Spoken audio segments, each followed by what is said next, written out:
Hello, and welcome to our show, Midwest Weekly.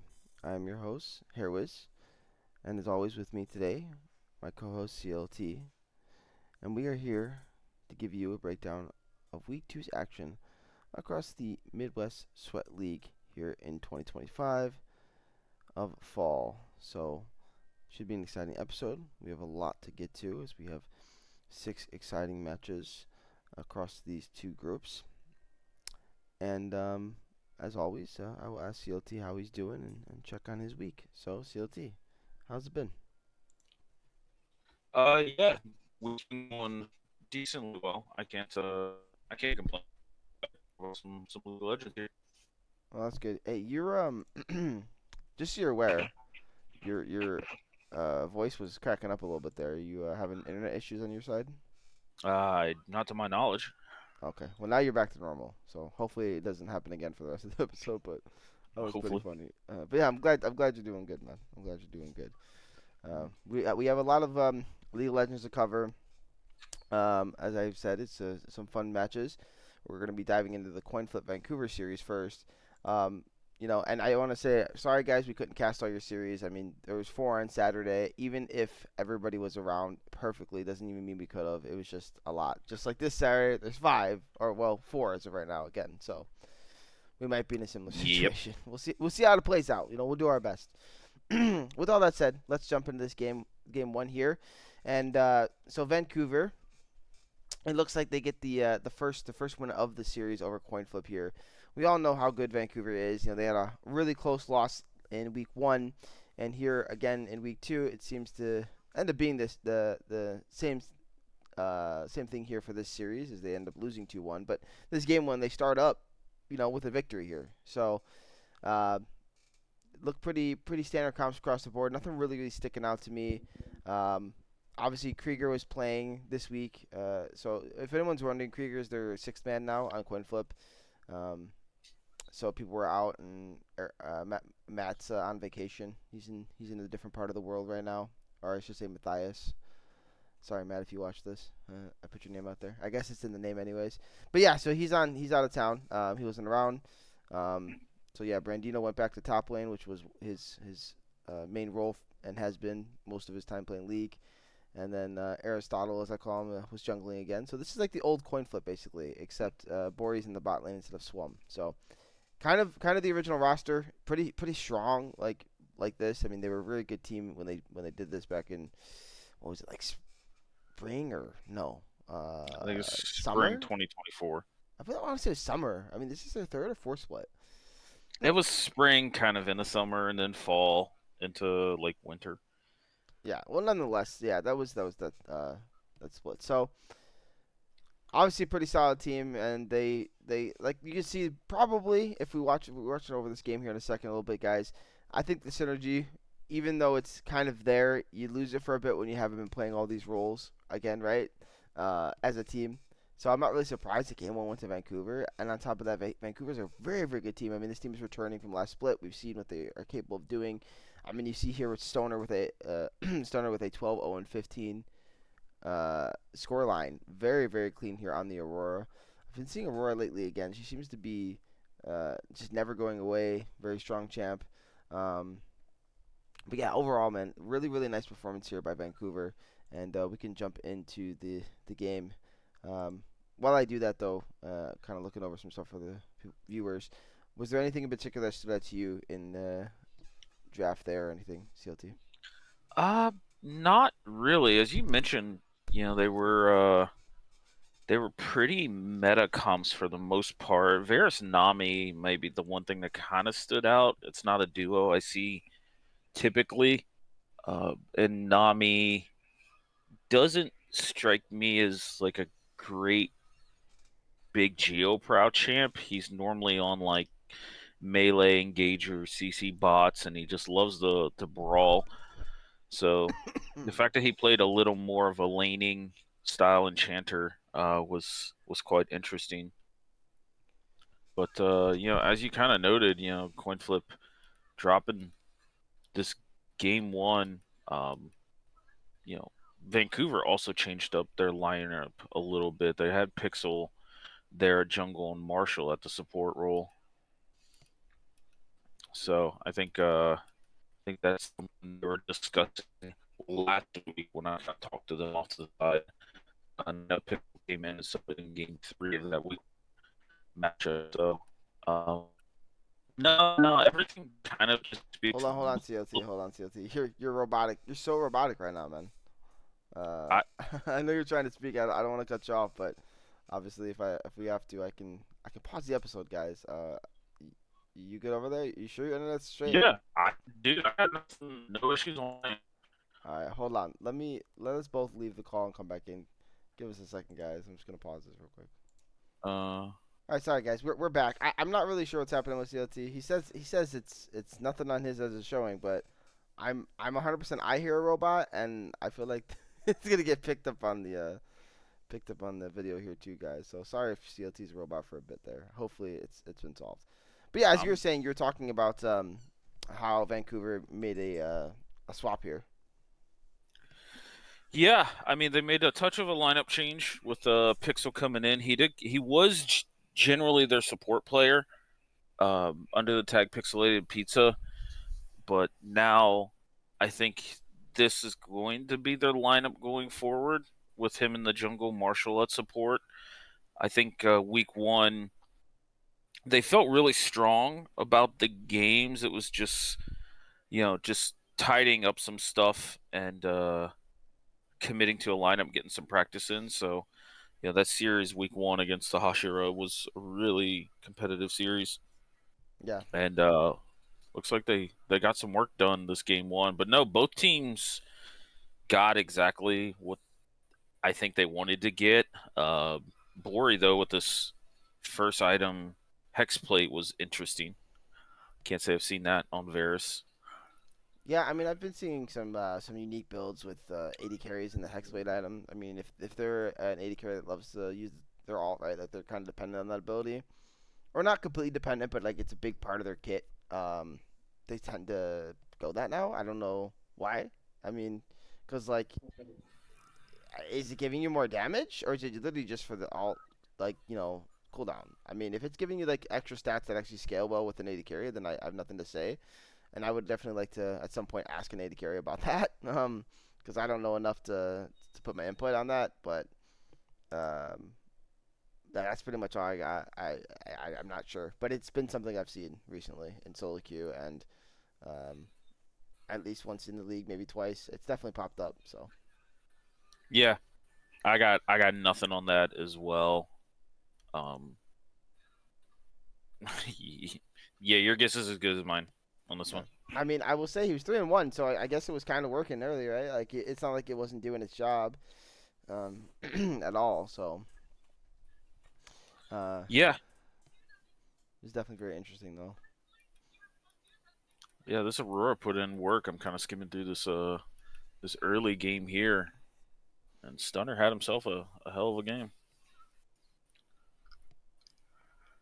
Wait a second, what just? Okay, that was funny. All of a sudden, it got switched to the draft in the middle of the game, and I'm like, I was so confused while I'm watching the YouTube video. Oh, I haven't gotten to that part yet, but That was around like 20 yeah, I minutes. see it. That's pretty funny. Yeah, Yeah, no, I mean the Aurora absolutely popped off. I think this comp, the way it's set up and what it wants to do is find flanks with Aurora and zone with Maokai, and then after that it's just like you're pretty much super chunked from just getting one shot by the Aurora damage, and then you have the Ashe and Pantheon to clean up, and then obviously you just got a frontliner in the Cassante. But yeah, that's basically how their comp plays, and a lot of pick potential. Ashe Arrow, Pantheon W. I mean, you get caught out, you're gonna get popped. yeah. Aurora. I mean, at 20 minutes, she's already on 2 items. They got feats of strength, and one of them is uh the Storm Surge. So she's got some pen built around. So whoever walks into her is going to get completely just obliterated. We've seen that quite a bit.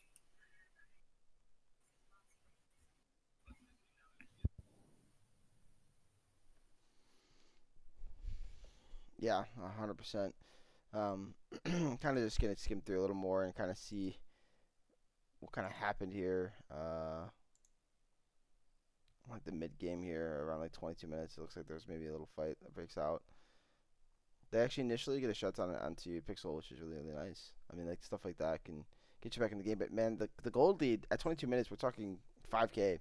In games like this, when champions are so fed, pocket picks are like huge.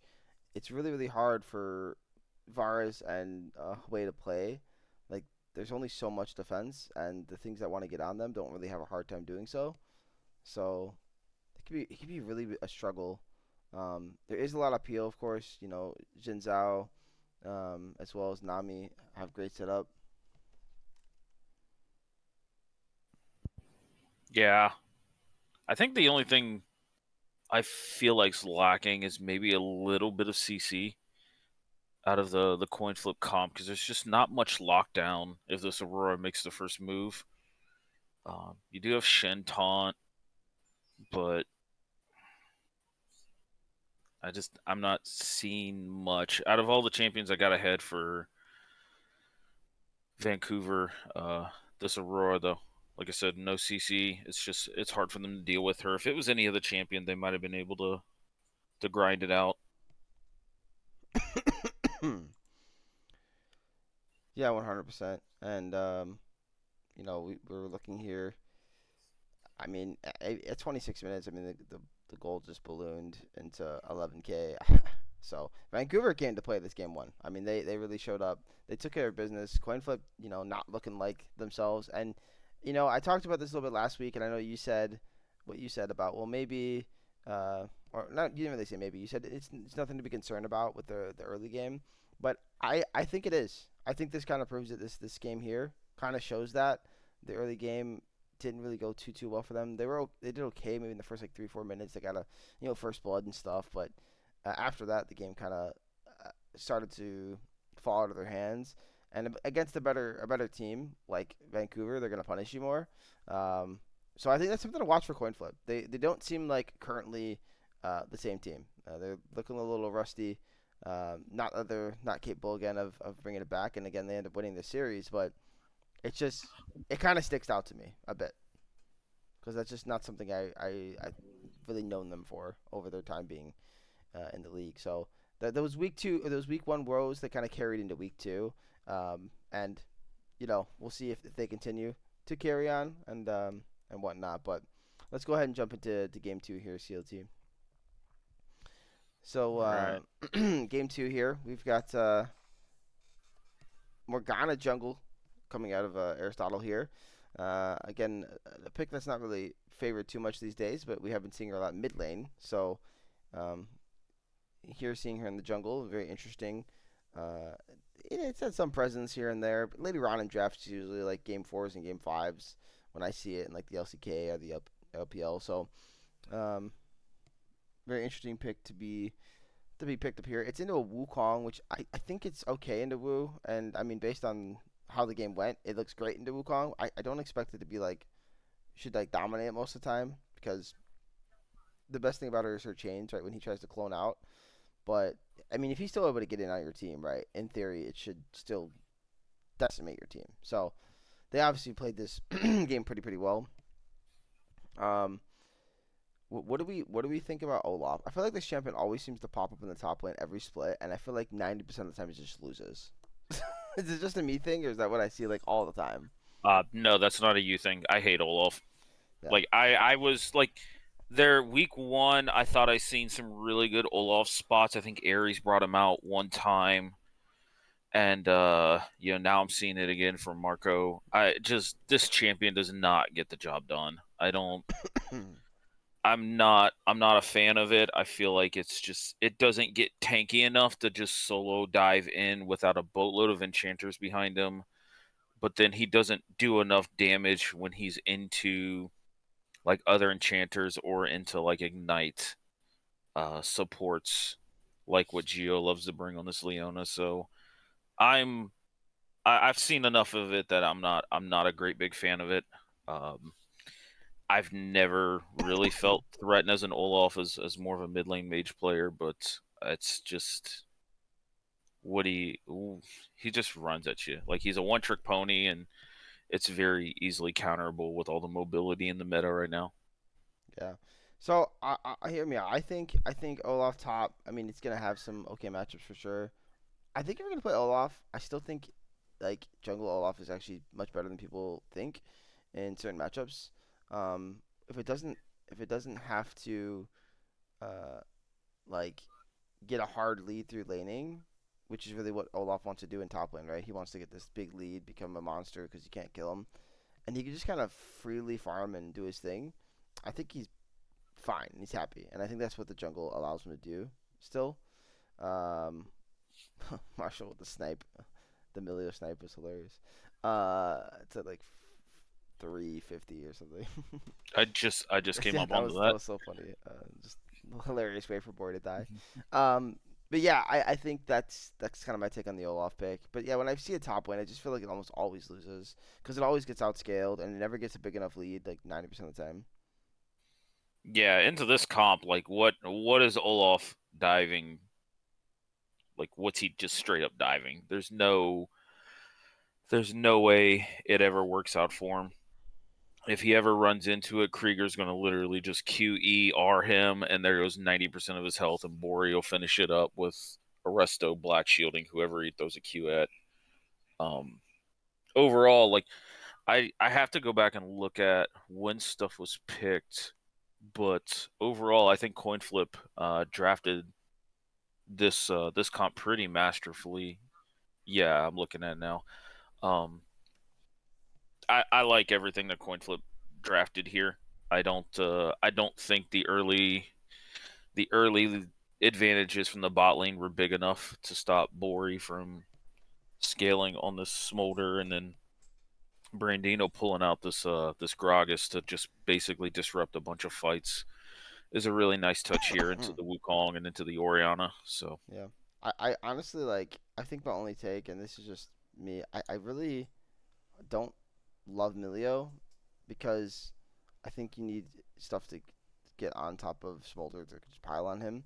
And yeah, technically Wukong Oriana can do that, right? Like technically, for sure they can. But when you add Morgana into the mix, it makes it though that it's not as simple as that anymore. Like you still can, but it's like having another added uh, engage tool. As funny as that sounds to me, and everyone's probably going to say in the comments like, "Why, why do you need more engage?" But sometimes I think just piling the engage on equals for sure death. And you just want the smolder off the map as quick as possible. With that said, that's my only real take. I know Milio counters Leona technically, but I mean, there's other things you can play into Leona that counters her, right? Braum, Thresh. But I don't know the pick order. I don't know if Milio was picked early or not before the Leo. So uh yeah, they went Wu, Milio, Lucian. One, okay. two, three on blue side. I mean, I understand what you're saying with the more engage. I think you're kind of forced into enchanters just to try and help support the Olaf a little bit. You've got the Oriana and the Milio. But for me, it's just this Gragas pick completely won it, because even if you pick more engage, you're still trying to get through Gragas, and he has so much peel and disruption in either the front line, proactiveness, or even reactionary in the back line. That's just it's the perfect protecting agent for Krieger and Bori here. And then even if it whiffs, or he's cycling through cooldowns, Arresto's Black Shield, you're still running through Morgana Qs, Ws, Rs. Like it's kind of the perfect amount of just shit you've piled in front of your two late game carries. That even if you engage onto them, you're not gonna hit both. So I really do like this coin flip draft quite a bit. Yeah, Brandino with a slick, nearly save of his support, man. Really nice barrel cask on the Milio. Leona still ends up dying. I was just watching the grub fight. It's kind of insane. Do we also see a reformed Geo coming out? He actually brought aftershock on the Leona, not to press the attack. I don't know about being reformed. I mean, maybe there's a reason. Maybe he thought that was this the aftershock was better this game. Gotta ask him. I'll chat him up. Um, there's times to do certain things. So Even in the past, though, when I felt like he should have went after Shock, he always goes to press the attack. It's kind of just low key funny, but oh yeah, I just got to that casket, by the way. That was a sick casket. Yeah. I just thought it was funny. I was just looking at the runes and everything, and it's like, oh, Geo didn't bring the press the attack. yeah, So, but yeah, I mean, there's a lot of back and forth getting into the game. Just kind of skimming through it here. Just looks like Arresto uh kind of went off on this early game. I see he's 3-0-1. Had the first dragon here by the 12-minute mark. Even though Vancouver tied it up with the Mountain Drake. So they didn't keep this game pace fast enough. yeah. I mean, that's definitely like you're gonna get outscaled. I mean, it's a Smolder, it's a Syndra. Like they scale extremely hard into this game. Um, so I will agree with you there. Like it definitely needs to be a more fast paced game. But I also think they need, like you said, they need to have a bigger lead. Like this early game was much better played by Coin Flip here. But they also gave themselves an out even if the early game didn't go well and they just stayed in the game, right? Um, so that was smart drafting from them to like maybe they're realizing the early game is struggling a little bit at this moment. So sometimes respecting that and just drafting for late game and just doing the correct things to get to that point in the late game. It was my Choros. That was an insane kill on Krieger, by the way. 17 minutes, 17 like 45. Yeah, I think that's the big thing. Uh, Sometimes to consider. Um, but with all that said, I mean, this is just a really well played game by both teams. Like you're seeing as this game progresses, it's very tight, very close. Nobody's getting uh, that's huge of a lead. It's always kind of in reaching distance for both teams. Problem is you're just like you said, the scaling factor is going to come into play, and being down 2K against this team for Vancouver is bad, right? Like he's just objectively bad. So but that just means that they can play the game up until like a certain point, like 25, 26 minutes. They're probably still able to play, and then you get to 30 plus, and it's just like GG, Good luck. Yeah, I think it was also unfortunate some of the shutdowns didn't go to the right people for Vancouver. I know Arresto started 3-0, and then that shutdown went over to Marshall, and then cycling through, I've seen a couple of other shutdowns going over to like Stunner and Pixel when you really want those on Chiros or Marcos.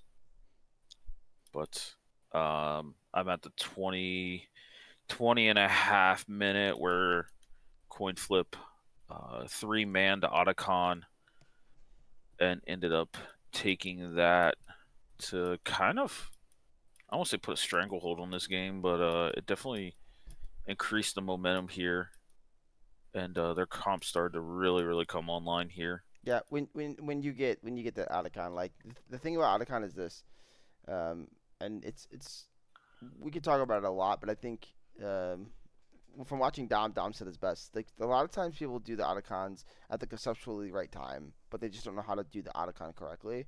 Um, but the thing about Otacon is that if you do get it and you're the team that's ahead, like it's just pretty much GG. Like you're talking an extra like 1,500 gold that you just acquired in stats, roughly, usually in most games, right?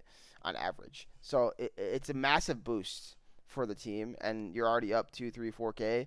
Now you're basically, you pushing over 5K. You're up now just by basically just getting Otacon.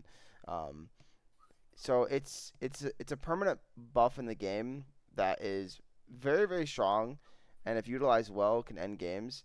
The only thing is that it also can be a spot where people can throw games just as hard, right? So you definitely want to do the Otacons correctly, hit them at the right time, right? It shreds your MR, so of course if you're not building a lot of MR and there's somebody on the enemy team who's fed, that does AP damage, like that could be very bad for you at the Otacon. I mean, there's a lot of factors to take into account, but um, it's a very interesting objective. It's something that some people like don't like. I think I've seen uh, across like play where it's just like people feel like the game is too much based around objectives now, and it might be.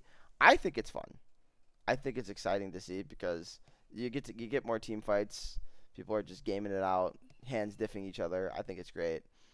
But yeah, Otacon is definitely a weird one. But yeah, when they get this and they're already ahead like they are, it's pretty much GG. Like it's so hard to play. You need a miracle fight to even win. And the funny thing is they try to look for the death bush here around like 26 minutes, and instead of finding somebody to kill, the poor Lucian gets caught out and gets super chunked, so now he can't be in the fight. And then they try to take an engage, which was a beautiful engage there by Pixel, but on top of Stunner's Shockwave, but it just did not matter. Like they're just too strong at that point, and that's pretty much it. So I think the game lasts a little bit longer, and they kind of fight back. Another Baron is acquired, but in the end, it was just too much for them to overcome. So nice game 2 victory here by coin flip, and we'll go ahead and move into the final game of this series.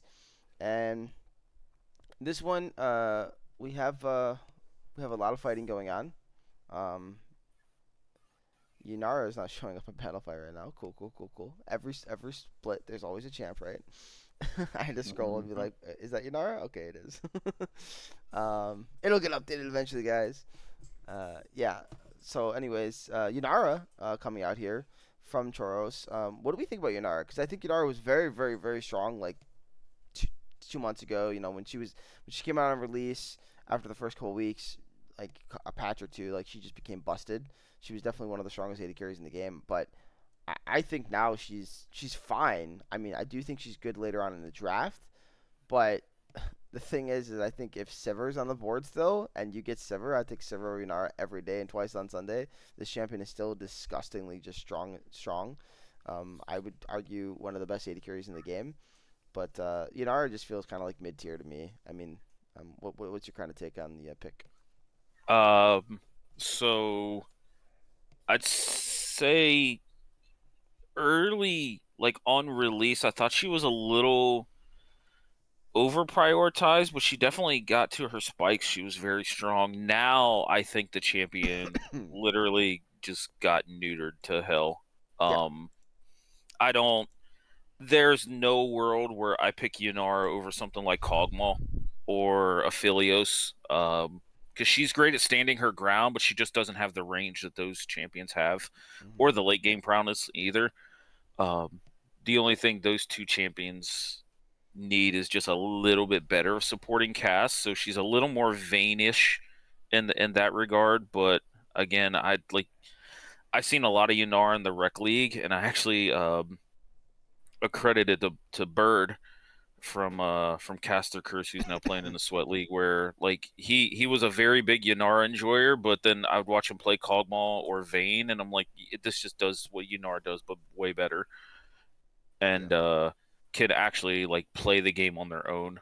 So I'm with you. The Sivir point, I'm 100% with you. Like Sivir is so unique in just how much wave clear she can value and how easily she can stabilize a game. Um, But the thing that's for me like stands out in this draft is I think people undervalue Renata Glass in these type of comps. Like this champion, if you're just balls to the walls wanting to fight, and you're short range, the Vi, the Renekton, the Yunara, like it's this Renata Glass, like her R provides so much value that it's absolutely insane. So it's I think I think that to me is like the unsung hero of this draft.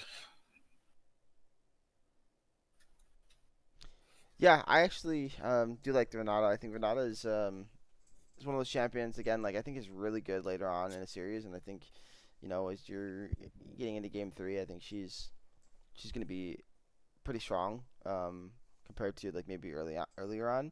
Um, but she does bring a lot of value, and Yunara obviously is gonna hit like a truck, right? Regardless in how the champion is now, right?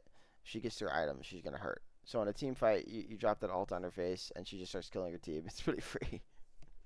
The only else I will note though, I still think I'd rather have Yunara over those two champions you named. I think Kog'Maw right now, the reason why we still don't see him played is because the same problem that he's had for the longest time. He just his immobility is just not good with the champions in the meta. If he comes out in a game 4, game 5, maybe when like a lot of your jumping on his face picks are gone. There's no Vi, there's no Mbessa, no Jin Zhao, no Wukong. Like these things are gone. Like then yeah, you can drop a Kog'Maw pick and it's cool. And then I guess I'll take Kog'Maw over Yunara at that point. But as long as those picks are in the game, like, and you're considering like if you want to take Yunara or Kog'Maw, then I would be like Yunara all day. Um, interesting level 1 topside, by the way. Yeah, I just got to that too. What in the world? Uh, Great, I love it. It's awesome. yeah, I think Brandio's gonna want that back. But Just lets them first, TP away. That's crazy. yeah, yeah, you haven't gotten to the tower part yet, have you? No, not yet. Okay, just wait. Does Brandino escape? This is the real question. The Mumu is on the way. Yeah, he does. Okay. Um, he's such a slippery champion. Mbessa is. Wait till like 5.5 Five, minutes. 5.5. Okay, I'll go there. But yeah, that's my only take on how that all kind of plays out. But otherwise, I mostly agree with you there. And we can obviously we both agreed on Sivir. Like Sivir's just, I honestly like, if you play Sivir Wukong, like that should be if you could snag that. I don't know why that's not like a game 1 draft every time for like every team. Like those champions are so strong right now. Um, Wukong got so much priority after they nerfed a lot of the champions that were nuisances for him. The Jin Zhao picks, the Vi having a lot of presence and all this stuff. Though technically Wukong's good in the Vi, it's more just the fact that the stuff that was played with her. So now that those champions have kind of lost some priority, he just fought his way to the top of the leaderboards, and I think if you get Wukong Silver, you should win. Like I just think you should win most games with those picks. They're extremely strong. Pair that with maybe either another engage tool in the support role, or maybe a really strong enchanter in the meta right now, and I think you're good to go. Um, so it's kind of crazy when I see stuff like Sivir and Wukong get later on in drafts to me. Like I expect them to be earlier on, but there's a case that people don't feel comfortable picking him. Possibly, I'm not sure. I didn't see anything on the tower, by the way. Nothing happened. What I miss? Oh, Brandino went to all in and ignite Marco and got tower aggro, got 2-shotted and executed. Oh, oh, he is dead. Okay, let me go back and rewatch this. What the hell? Yeah, I must have missed it somehow. I think yeah. The TP was hysterical too. When I think they posted that in Sweat Chat. I think Brandino or Marco posted something, and then I went back and watched it. It was like, oh, that's quite funny. Brandino and I need to have a conversation about this. He's his inting is getting out of hand. All right. Hey Uh, man, they love the coin flip. But what's so sad though is that Marco doesn't have anything to hit him with, so he can get the yeah, kill. That's such a free kill right there. So sad, but I think it's better for him not to trade his life. Right, he's got the minions under the turret.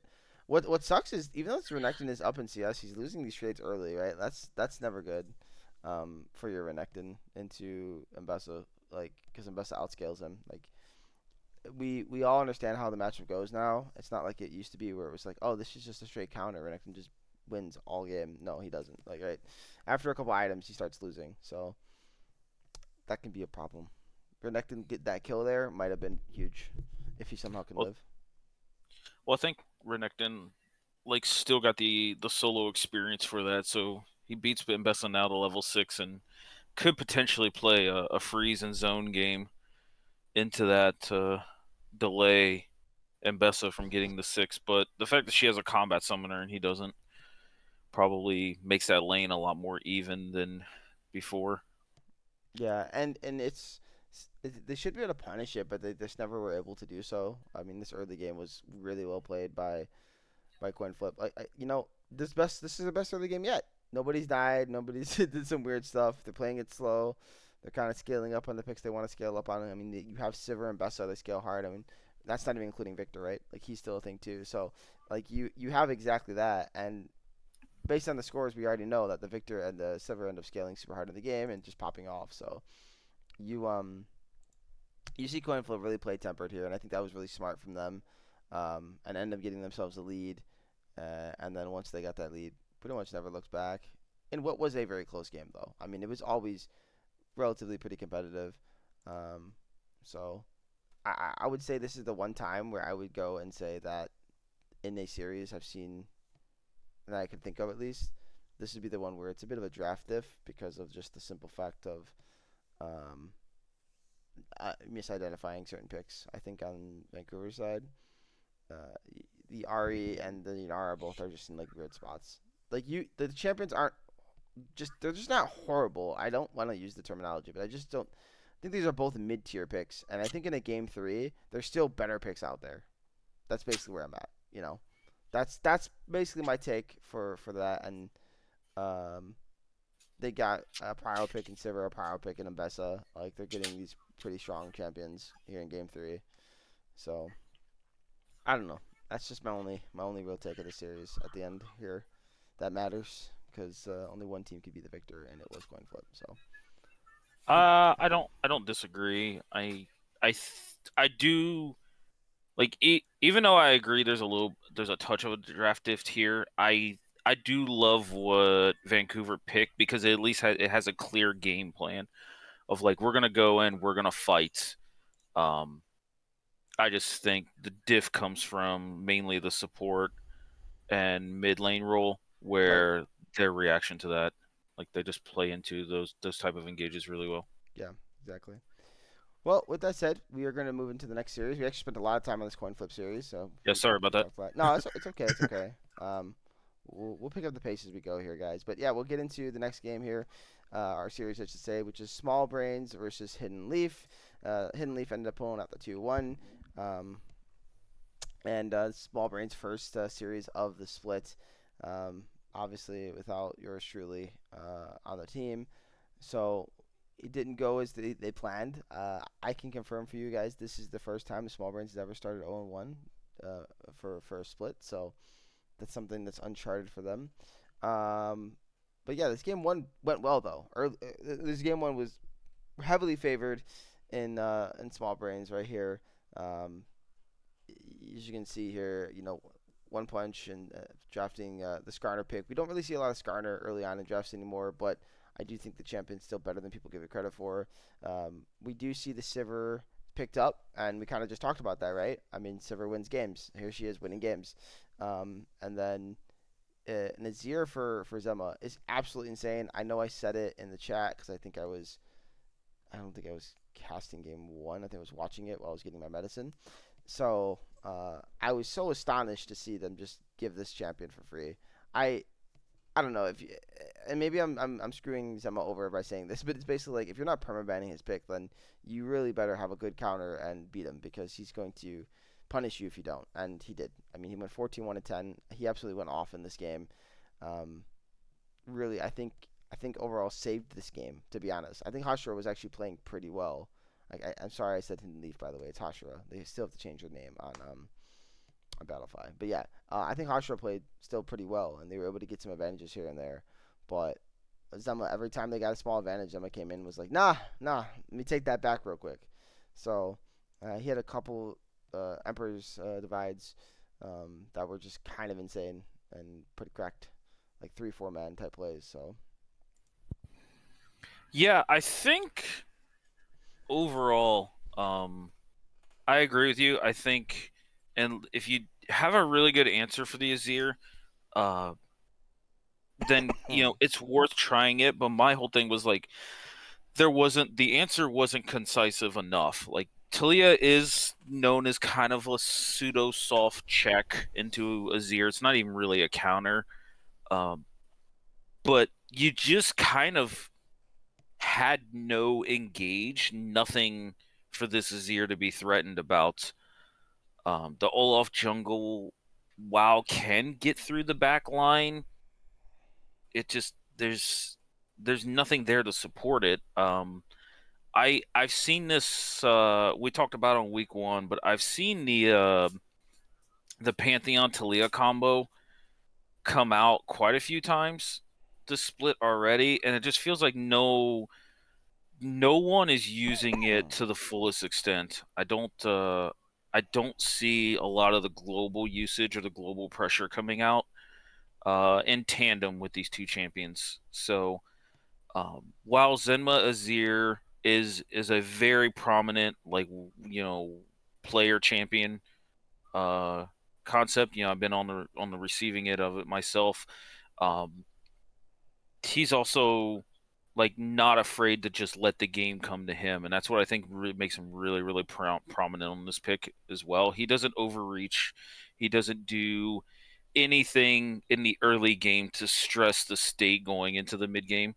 So um, that I thought is what makes Small Brains very prominent with this pick. Um, and then you have something like Skarner, you have Sivir, also like you have an abundance of wave clear to stabilize the game, and against no engage, I Yeah. felt like this was a massive uh, draft diff coming out for Small Brains here against the Yeah. Hashira. And Hashira had like spots where they were kind of doing well. I mean, early on, Yi was playing pretty well in the top lane against Vic. But here's the problem, and we just talked about the Azir, but we can talk about a few more things here on what they really got here. Fitzik hasn't been playing his Morgana like he used to. I will say that. So them identifying, okay, this guy's going to be pulling this pick out again. I, I I understand, but this is actually something he plays extremely well, right? So he gets his Morgana, like Morgana, Maokai, Leona, like these are like some of his Moon were like are like his top champions, right? And then Vic getting his Cassante, which is insane too. Like so, everybody kind of gets what they want in this first draft. And I mean, if you can weather the storm after game 1, which is ended up what's happening right in the series, then it's fine. But if not, like you're gonna give a free win over to Small Brains more than likely, just because this is their draft, this is their comp. Um, I mean, even if I was in there playing with them as the old team, like Skarn or something, I played obviously as well, right? So this is going to be like a happy draft we're all happy having and playing it out with. On the other flip side of things, like you said, there was no real threat for the Azir in my opinion, or the Sever. There's no engage tools that matter. Olaf is a fine champion again in the jungle if because he's able to garner a lead much easier, which he does in this game. But where's the answer to allow Olaf to get in there and play the game? Like yeah, you have Lulu, but I don't think that's enough. And you really kind of want Lulu more buffing your Yanara, I think. So it just kind of came down to what's the setup. Like you let them play into you, you can, but then I mean they're fine with that too. They can just front to back and hit your face. They have pretty good range on the side of Small Brains between the Azir and the Silver. So I don't know. I mean, it was one of those interesting draft decisions, um, and it obviously did not pay out here in this game 1. And I thought was just extremely well played here by the Small Brains team, being able to pick up their first win of the split in the series. Unfortunately, it wasn't the whole series. But there are a couple clips, and I don't know if you remember them, where someone's just like finding these crazy angles where like the team's looking a little rough, like because this game was close. Like this game was close. Like it's not like Hashira did not play it well. I think to keep the game within arm's reach, but every time like they clawed it back, there was always a fucking zero play. Like every time.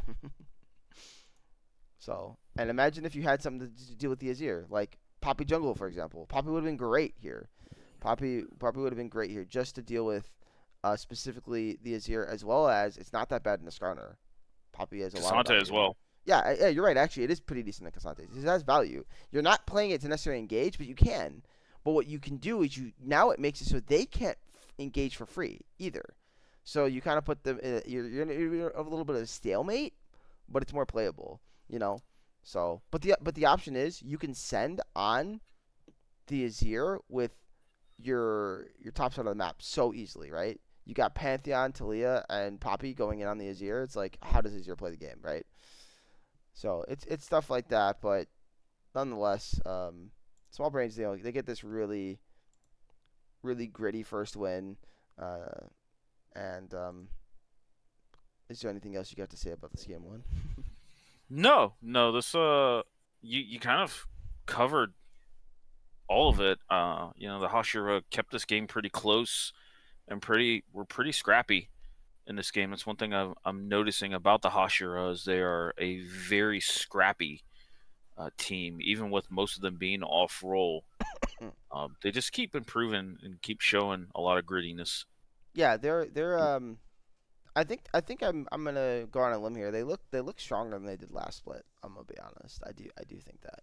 And, they still have some stuff to improve on, like you said. I mean, every team does. Nobody's perfect. It's week 2, but they definitely look pretty strong, and they remind me of a couple teams we've seen over the years here. Those types of teams that they'll lose game 1 and then you know become something else entirely after game 1. They've been acting like that team already to me, which is Mhm. hilarious. Let's see if that streak continues this week, and I have a feeling it probably will. But that just means that's a good thing. That means they're gonna be battle tested when they get to playoffs here in these best of fives. So, which is looking more and more likely for them each and every week, right? So, Yep. with that said, let's jump here into game 2. Hopefully those didn't just show on accident and you guys didn't see anything. Don't worry about it. You should black out those for me, CLT. Thank you. Anyways, game 2. Um, yeah. So game 2 here. Was this the actual game 2? Because I don't see 3 screenshots. So I want to. Yeah, this was definitely game 2, right? Hold on one second. uh, I gotta, I Game gotta, two. I gotta pause this real quick. Okay. Yeah. Just All just say right, we're back, we're and back. we don't Yeah. know where we're at, so No, we'll start this with game this two. the CLT guy. I clicked on pause and he's already saying that. No, we're back. We're in game 2. We are back. I'll be right back. Apologize. People trying to sell me stuff, man. They're trying to sell me siding out here. I don't know. All right, but anyway, so let's jump here into game 2, um, and discuss that a bit here. I went too far into the darn game. So game 2, as we can see, is a win here by the Hashira, and things of note here. Very very melee heavy comp by Small Brains. It works well in terms of the synergies with the Sejuani, but honestly, it's pretty low attack speed from most of the champions, not named, you know, um, what's that done? Silas with passive up, right? Otherwise, it's pretty slow. So it's not like you're stacking your passive that quick. But on the other side, you also have Braum. So in theory, like the comp with those 2 champions means you're CGing people to death, which is very good. But at the same point, I think that only works if you're able to keep leads and come to these team fights strong. If you don't have that, it could get really scary really fast, and we kind of saw that happen here as the Jinzao became an absolute menace, and he doesn't mind being in a team of just nothing but melees. He's cool with that.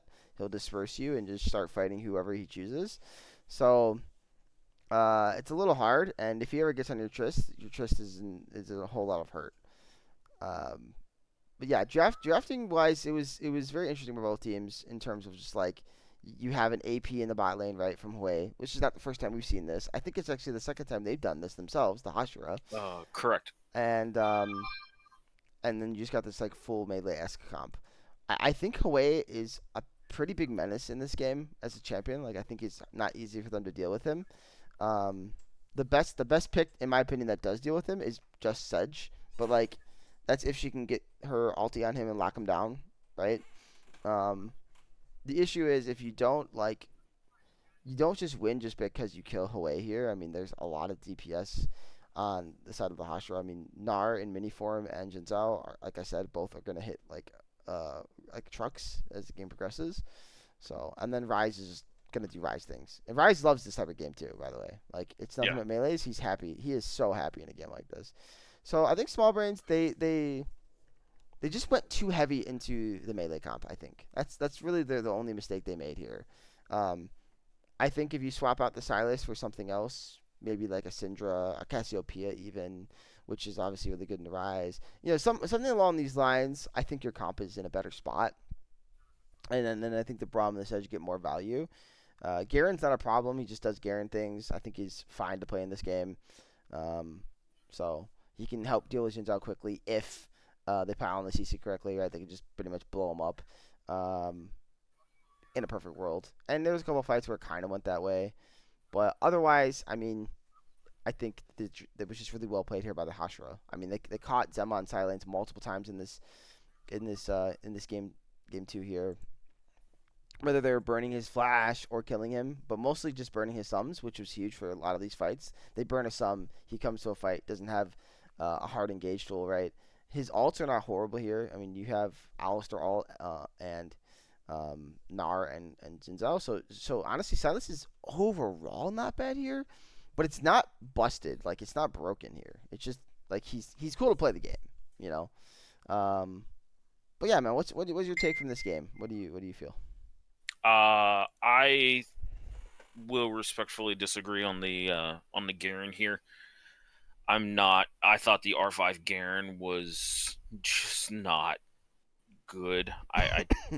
He just runs into so much shit. Like you mentioned, Hui loves playing this game. Rise loves playing this game. Alistar is like, okay, you stole my ult, but I'm gonna at least knock up 2 to 3 of you every time. Akuza, he's tanky as hell, and he can keep people at arm's reach and brings like a deceivingly amounts of CC versus this comp. You just put so much pressure onto Mono, and Tristana's not that kind of champion if she doesn't get a lead early. She's really good at like jumping on picks and proactive CC here, and there's really not enough coming out of the Hashira, in my opinion, to make that work. So yeah, I think the Hashira overall had a really solid draft, and I don't think Small Brains really played into that draft very well. Yeah, I hear you saying about Garen, but I just think it's Garen things, and Garen Thanar is not like it's bad or anything. It's far from bad. It's just one of those things that, like you said, just Tristana with the lead is really strong, but she can also scale really well too. I just feel like just there's just too much melee. I mean, so if you want to switch Garen for something else, go for it. But I don't think that's gonna solve your problem if he's a melee champion still. You know what I mean? That's my thing about this comp. I think like comps like this, they're really risky to play because like you are just indexing into full team fight, and if the team fights go well and everything goes as planned, like you're happy. But um, the problem is again if you don't have the this strong lead, right? Or if you're missing sums or abilities before these team fights break out, it becomes an issue. And that was kind of happening here, like I said, with the side lanes. Like they really targeted Zema well, made it so he could not play the game for free. And then once these things are burned from him or the Garen or whoever, this team fight heavy comp loses some value. Um, and then you have the counter slash re-engage always available there on the side of Hashra with either Gnar or Rise to Chase or anything else from there, right? Because usually this comp wants go Alistair or Shinzo goes in first, right? Your Gnar is stacking up Rage Bar, and he's looking to re-engage the fights. So you kind of always have the option on both sides. Where I feel like there's only one way for them to play on small brain side is kind of just mostly forward. So Yeah, but that's where I feel like Garen never on an even playing field's going to win the push into Gnar, and he's just going to run directly at a Rise Alistar Hui. So it's like even like if you're saying there's another melee, um, you still have the same issue. Like if you R5 say Aurelia here, now you at least have not only threatening pressure into Gnar because it's a great lane in the Gnar, but now you have split push into the Rise. Hui under turret, yeah, he can wave clear against her, but you're now dedicating all of your wave clear on the side lane, so he kind of has to stay mid. I get what you're saying, but it Yeah, still does fall it's into a similar issue. It's yeah, you have side pressure, but I don't think Garen lacks side pressure either. Like I think you're right. into Like Gnar, I think he does, he doesn't get the in actual my opinion. push itself, but if he ever gets on top of Nar, he's gonna kill Nar. So I mean the nature of it, right? Um, but yeah, I get it. I understand what you're saying. I really, I'm not gonna put the onus on the Garen pick. That's my whole thing. I don't think the Garen pick is the reason that this game is gonna be lost, right? For small brains. No, no, I'm with you. I'm Um, with you on that I, statement I, for I sure. I think again, and it's weird because like I think Silas is great and I think Zema plays it well. I just think you want some more range here in the mid lane. Like you want your AP to have some sort of range, and I think that's stronger. Again, if you could do that top side, if you could play Garen and he plays AP and you want to do that or something, or even just range top laner of some sort, I guess go for it instead of the Garen pick. But that's my only real take as far as the comp goes. Otherwise, I think the comp is overall fine. It's just if you don't, again, if you're not ahead enough and you get to these team fights and you don't have your key engage tools, you're gonna lose in the long out drawn out fight. That's basically it, and Yeah, that's kind of what happened. I mean, if you watch through the most of this game too, it is them just kind of slowly losing the game because eventually they can't fight, anymore. So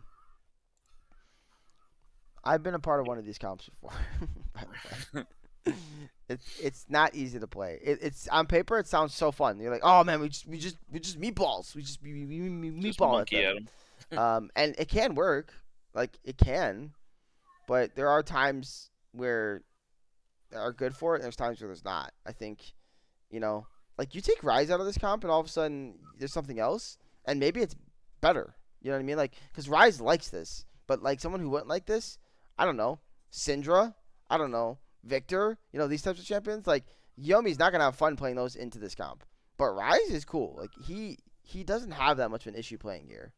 He can play at a distance in his mid range pretty well into a melee comp. Like he's like, all right, you guys can never touch me. You know, that's why Rise's biggest issue is actually like artillery. It's range. It's heavy range in the mid lane. So or Cassiopeia because Cassiopeia is just obnoxious. So Yeah, but overall, I'm 100% with you. Like this is very short range, very hard to pull off, and as proactive as they were in the early game, I noted the scrappiness for the Hashira, and that's what kept them in this game, and ultimately scaled up to yeah, take this game from the small brains the crew the here. game the game didn't even have Soul. I mean, it was a 35-minute game and Soul was never acquired. I mean, it was an insanely long game for not having that happen. Um, and really, I think the end of the game is just small brains taking a fight they really shouldn't have um, here in the bot lane, and it ended up costing them. Tristana couldn't be there. They obviously had the Baron.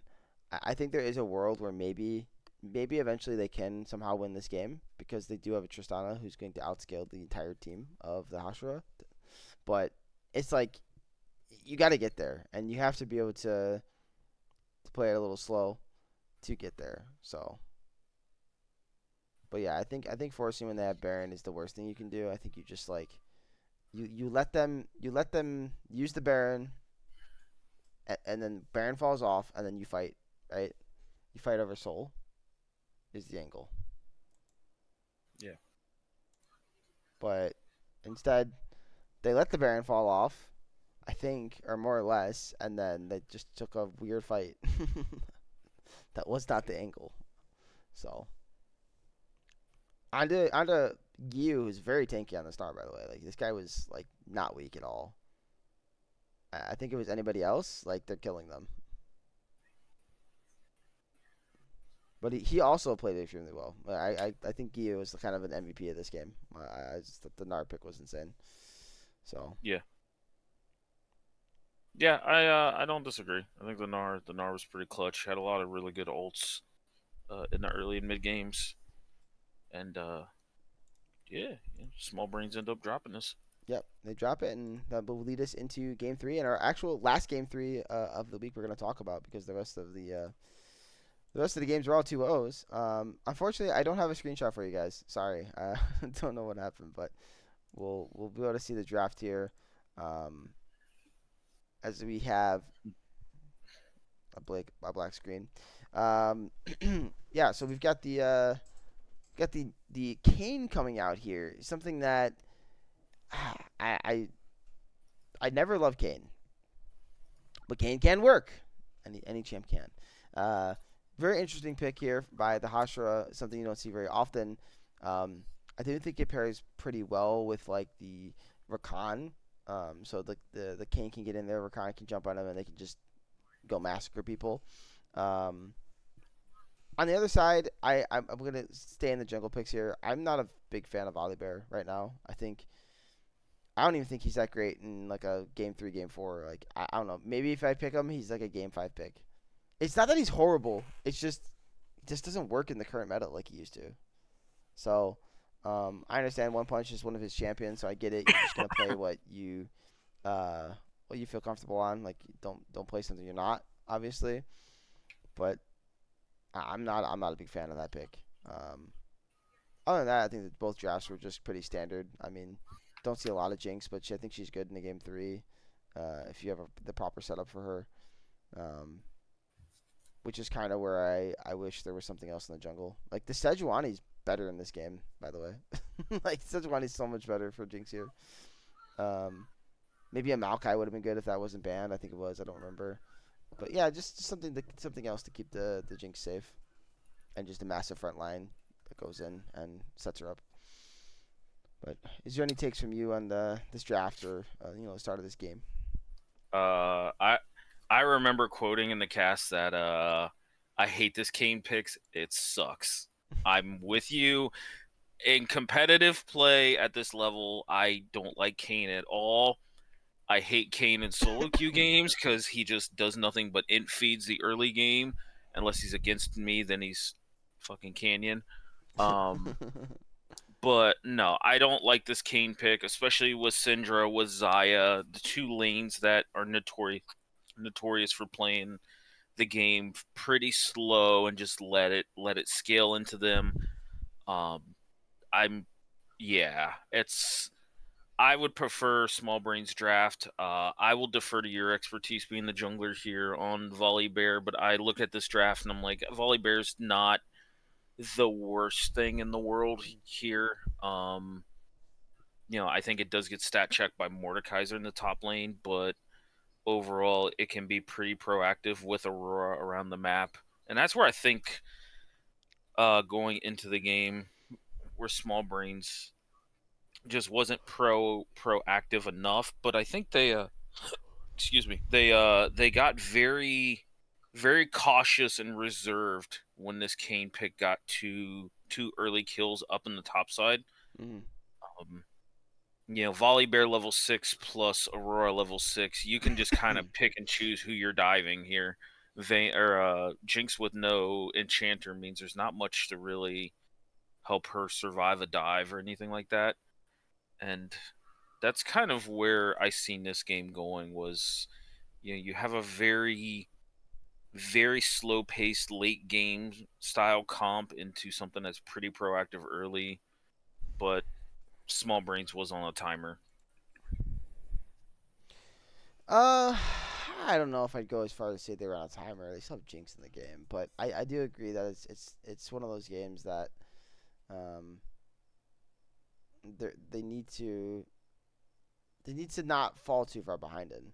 I think that's what I will say. I think that's one of those games because overall it's kind of just like you see you see their comp and you go, oh man, if this Syndra gets to a point where she can just do work, if this Zaya gets to play front to back against stuff like Volibear, it's just so free, right? But otherwise, like Jinx is cool. She'll scale. She'll be good. Just stay even, and I think you're fine. But they did not stay even, and that's the biggest thing. You don't stay even, like you're gonna have a hard time playing this game. That is for sure. Yeah, Um, I would argue that actually for Small Brains, you got to get ahead here. The fact that they were behind, Kane got access to early gold, early orbs. Uh, there's nothing really stopping him once he goes Red Kane. do we have a timer on when he got form? Any idea? Uh, No. I will look for that real quick. So he got the early 2 kills at around the 5 minute mark. Yeah, it was a counter gank by Akuza onto Vic and one punch. And then I think he still got form at around like the 15-minute mark. That's not bad. I mean, that's pretty normal, I'd say. 12 minutes, Okay, sorry. that's actually Over. really good. 12 is really good. Yeah. Anything like 12 or under, I'd say is really good, especially in a competitive game. I mean, you could have a competitive game where you're not getting formed till 20 minutes. Like it's very possible. Of course, we're not the pros, but even if we were the pros, I'm gonna be honest with you. I think Kane is still getting earlier forms nowadays, just because of all we kind of talked about the Otacon, right? There's an objective to fight over like almost the entire game. It feels like now, you know. So there's never like a downtime, and Kane's happy with that. Kane's just gonna be able to brawl, be able to get stacks, and then once he gets his stuff up and he gets to form, it's kind of just like, all right, Kane gaming, baby, Kane gaming. And Kane right Yeah, now is he's obnoxious champion. I think he's not OP or anything, but he's obnoxious. Like this current form of Kane. Kane, Red Kane specifically, really test how good and how far ahead your AD carry is. Because I feel like in just a straight matchup against primarily AP damage or mage champions, he just doesn't give two flying shits about it. He has so much just vamp and tank stats. And even if you buy Grievous, he can outstall the Grievous wounds in his R and just come out at full health. So it's like if your AD carry can't one shot Red Kane with the amount of the CC around his comp, then Kane is just free to act like this is a brawl game. Yeah, this is true. It's so I really hate that champion. Oh no! Why do I always see an 80 carry inside Rift Herald dying? Why is this a thing? I click to the 1850 mark and I just see Stark over here sprinting it down. Like why is this a thing, man? 80 carry, stop clicking on the Herald, please. Your job is to not do that, okay? Holy moly, man. But yeah, Yeah. I get what you're saying. I definitely get what you're saying. The last thing I'll note before we go into the next one, because I think we've covered these two games in an hour, which is crazy, by the way, guys. Sorry, it's been so long. Um, is that it's a Chemtech Soul, and I do not think that the Chemtech Soul is something that they want to be playing into. I think that's really No. rough for small brains. So but yeah, No, very dominating victory out of Hashira here in Game 3. I think it was kind of close, but it really was never that close. I mean, they got every objective they really needed. The four Drakes, right? I mean, the Soul here at probably 24, 25 minutes. I don't have the exact timer, but it looks like that's about when it was taken. So, like, I mean, that's just gonna be hard to play through. So, yeah. but yeah, congratulations. No, what am I doing? Uh, there we go. Congratulations to the Hashira for getting their victory, and we'll go over here and cover the Scorch vs. Insane Banana Pasta series, which back to screenshots, baby. Let's go! Thank you for the screenshots, guys. We appreciate when you guys do this because we know Battlefy is not always tracking the series. So what is your take here on the Scorch vs. Insane Banana Pasta?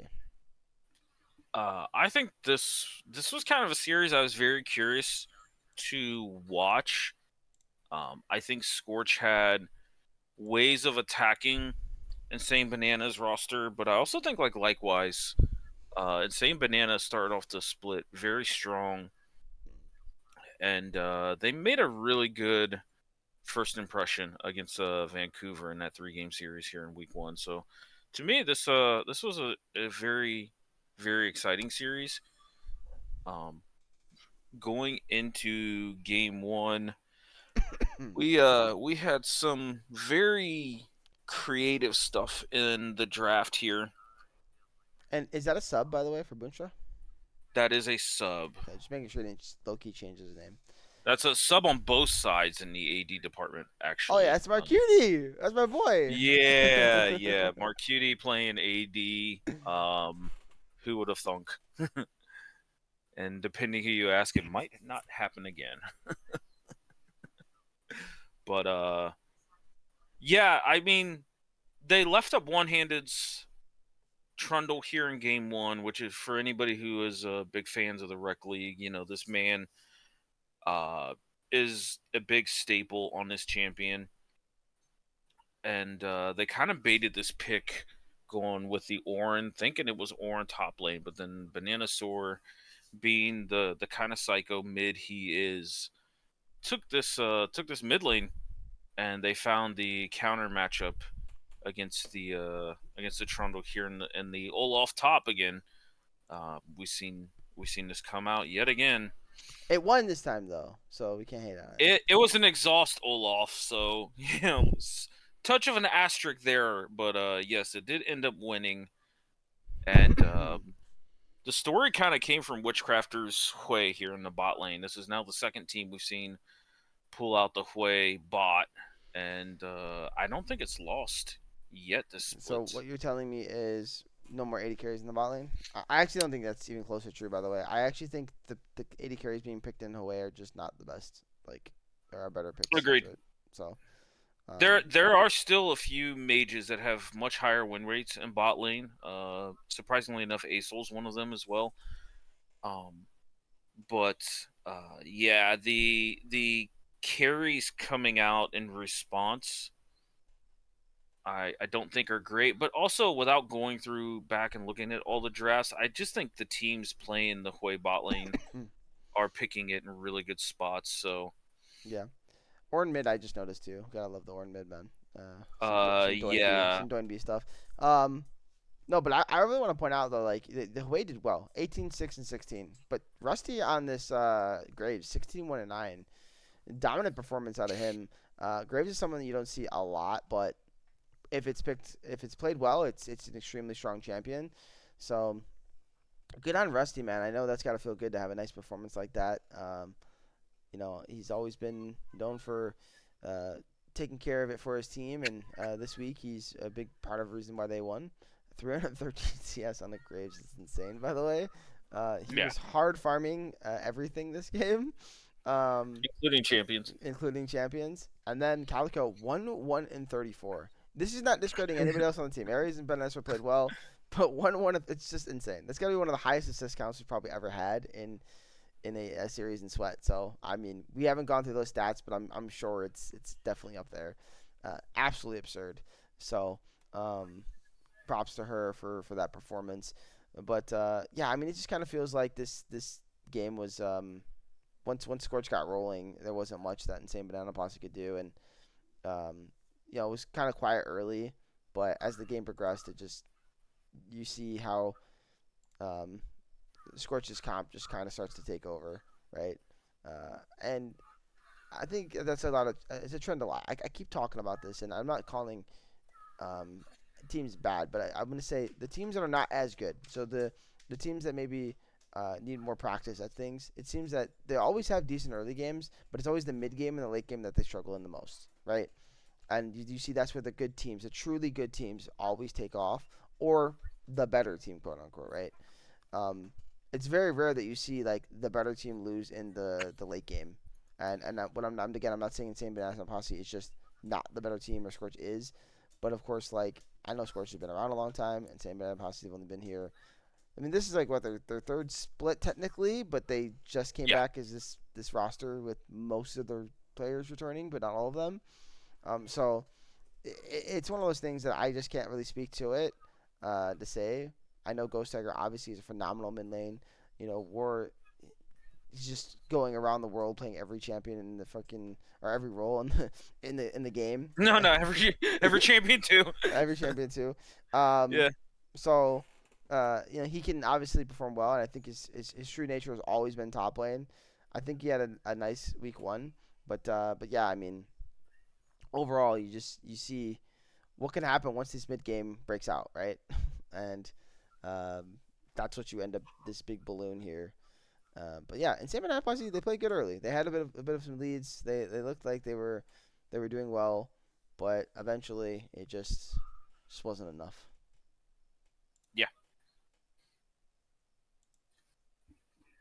yep. So I'm So actually trying to find what would be like the quote unquote breaking point in this game right now, unless you have something that sticks out.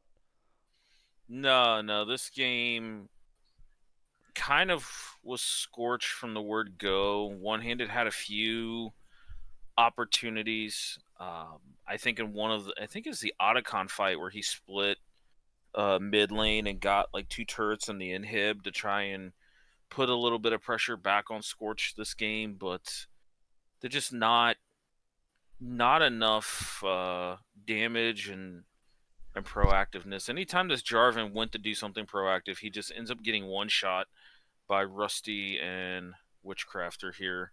Yeah. And then Ares also, while he didn't have like a big notable team fight where he popped off, he was always putting pressure onto the back line. But yeah, that's just there's just not much Insane Banana could do once Scorch got ahead. Yeah, they did. It was the Drake number three. He ends up getting the mid inhibitor. I think if the team just can somehow not die there and really almost do nothing at that point, they probably just win the overall play. Trundle can probably reset, and then maybe. I mean, there's no guarantee. I mean, he does get chased down by Ares in the end, but maybe there's a world where he can reset, and they can then contest the Drake and go from there. But yeah, I mean, Trundle was getting pressure. He was doing his job. He was definitely doing his job there, and I think that's what really kept them in this game. And I actually would argue that Insane Banana Posse will end up losing harder earlier if the Trundle isn't doing what the Trundle is doing, being an absolute menace. Um, so he's built the map well, but you kind of see like when we were watching that Drake fight there around 19 minutes, it's all about the poke. They had so much range. They had the Ziggs plus the Seraphine, and they're just poking them down, poking them down. Like that is what the Insane Banana Posse comp could have done well. And I actually think the Trundle, even though he wants to split, he's actually not bad with the team because the pillar provides so much space, and just lets them kind of do what they want in terms of oh my god, one-handed gaming going off here. Do what they want in terms of continuing to poke without worried about getting engaged on with their engage tools that they have. But yeah, overall, man, just a really crazy bloody game, but really well played here by Scorch, picking up this game one victory. And again, like I can't say enough about the three members here of the Witchcrafter, Calico, and Rusty Crow. Just unbelievable games. These score lines you do not see very often in the Sweat League, if ever. So. Mm. But we'll go ahead and we'll jump into the game two here. Game two, a little more tempered, not as bonkers, but there's still a lot of stuff going on.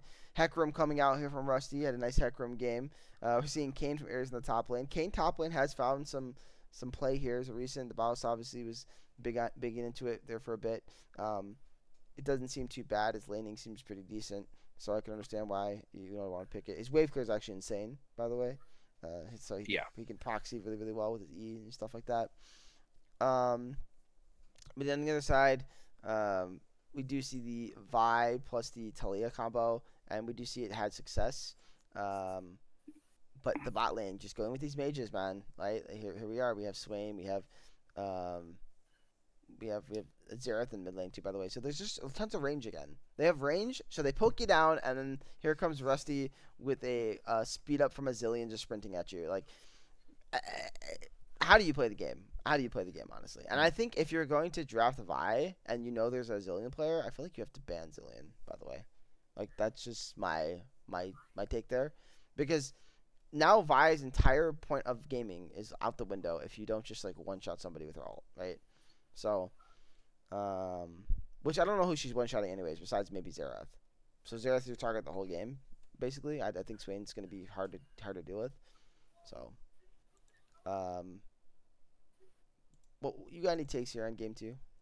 No, I'm 100% with you on this.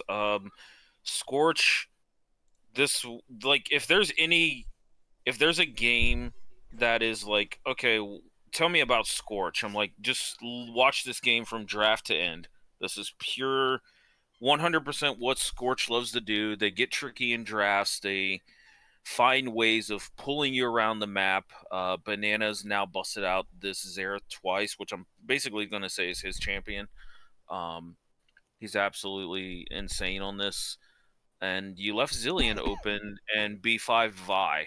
This was just a master class of Scorch being Scorch here. And there was nothing Insane Banana could do. Ghost Tiger had a really solid game on his patented Talia. Used to be a one trick on this, and He plays this very, very well. But by the time the game started getting into the mid game, Banana could just pick and choose who he wants to basically just Karthus ult. Um, and I think at one point, I don't have the timestamp, but at one point, I think he 100 to 0 threshold days Zyra from, I don't know, 3 screens away to start a fight, and then Rusty gets ahead. He goes this lethality Hecarim and just tramples you. Seems fair. Yeah. Yeah, I mean Yeah. it's just not much you can do, and it's just another draft diff a bit, to be honest. And I mean, it's okay. I just like there's world where some it could work kind of. I mean like I do think Varus plus Zyra could actually be a pretty hard bot lane to deal with and decent into someone like Zillion. Like Zillion can't just really play the game bot. But it's like you're not really playing the game for lanes here a lot of times. Like I think here you're playing just to get to your make the game like chaotic, which is not lane phase anyways. And that's where Hecarim shines. Where Zillion's gonna have a lot of fun being a champion. Um, you know, so I think if they were able to really punish uh, this Hecarim early, it might have been good. But unfortunately, he got ahead, and I think that's never good for the game because Hecarim's a very snowbally champion. yeah. I mean, look, I'll give Insane Banana credit. Like, they scrapped out. They made this early game. They made Scorch have to work for it. At some point they were ahead. Ghost Tiger, I think, started like 5-0 on this Talia. And in my opinion, like, he was the most proactive Talia when it came to the walls and everything else, roaming around the map. But, it's just, if you're not ahead 5-6K as Insane Banana here, it's kind of just really hard to play this game. Yeah, agreed. Our cutie almost had the happy feet. I was watching the play around the 11 minutes. So close. Mm-hmm. Oh, that's kind of broken, by the way. You're telling me Swain heals during Zillion ulti? Yes. Same with Tom Kench is actually the funniest one because Kench can move around and he's healing while inside of Tom Kench. He Yeah, heals during but Zonya's too. he's technically dead. He's technically dead and he's just healing. It's just Yep. disgusting. That's not even fair, bro. Mm-hmm. What the hell? Yeah, Uh, you can see kind of where this game broke open at around the 21-minute mark. Uh, just Scorch's comp is just kind of unkillable at this point here. Even though Ghost Tiger is trying to do what he can.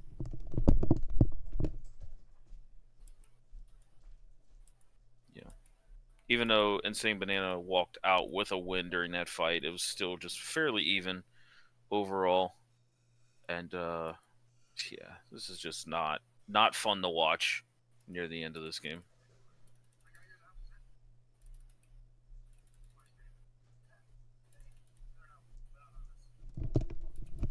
So, yeah, it's pretty hard, like you said. There's just only so much they can do. mm-hmm. And the Talia, she's just, I mean, she's an easy target for for Hecarim, man. I don't know. Yeah. I hit or not. So, I mean, your best bet is just playing at your range with your picks here, right? Hoping you can land the Varus ult, and if you can land that and chunk somebody really hard, maybe even force out the Zillion ulti early or something. One of those types of things, maybe, and then fight from there. But it's definitely not easy. And then Sion just isn't even a champion in this game because Kayn exists. So Yeah. with his max health and his kit damage, so that's a rough. But yeah, game two going over to Scorch, really well played there by Scorch to pick up the series win. So they're looking pretty good this split. I think they're sitting at 1-1 if I'm not mistaken. So Correct. that'll be that, and that'll be the end of Group A. And now we finally get into the Group B, which has continued the trend of just nothing but 2-0s. Very exciting Group B. Hooray to Group B. It's exactly how everything went last week in terms of both groups. It's hilarious. So Team 3 here versus Free to Play 2.0. We get to see free to play once again. We haven't seen them too much. Um, last week we got to see their first series ever here in the Midwest leagues. But yeah, we see them again here, and they're playing against, like I said, Team 3, a team we haven't seen in a long time. The last iteration was Team 2, so glad to have them back as well. But yeah, so week 2 for these two teams going going very interestingly, and Team 3 played a very very good series, picking up their first series win, and it starts here in this game one. Jalkovic looking phenomenal here on the Mbessa, kind of just going off, um, which is, you know, not surprising. I think he's a very very good player. He always talks about how he only really plays tanks when I've talked to him, and I'm like, I don't know, man. I think you could play a lot of things, and here he's pulling this out, and he's playing it very well. Trying to carry the team. On the other side, it looks like free to play didn't really get too much going. Czech Hunter had a decent game though, 8-3-7 on this Annie. And Annie's someone that honestly I'm surprised no one's really picking her up. It just seems kind of crazy to me because I think she has a lot of value right now. She's very strong right now, but nobody wants to play her. It's almost as if like we don't like meta mid laners because they're not flashy or something. I don't know. But like, come on, man. Annie's a disgusting champion right now. She's very very strong. Yeah, she kind of though her effectiveness is very very much hinged on player like team experience based on playing into her, and then also what's drafted into her, to where I feel like in this comp outside of a Mumu, there's not really much.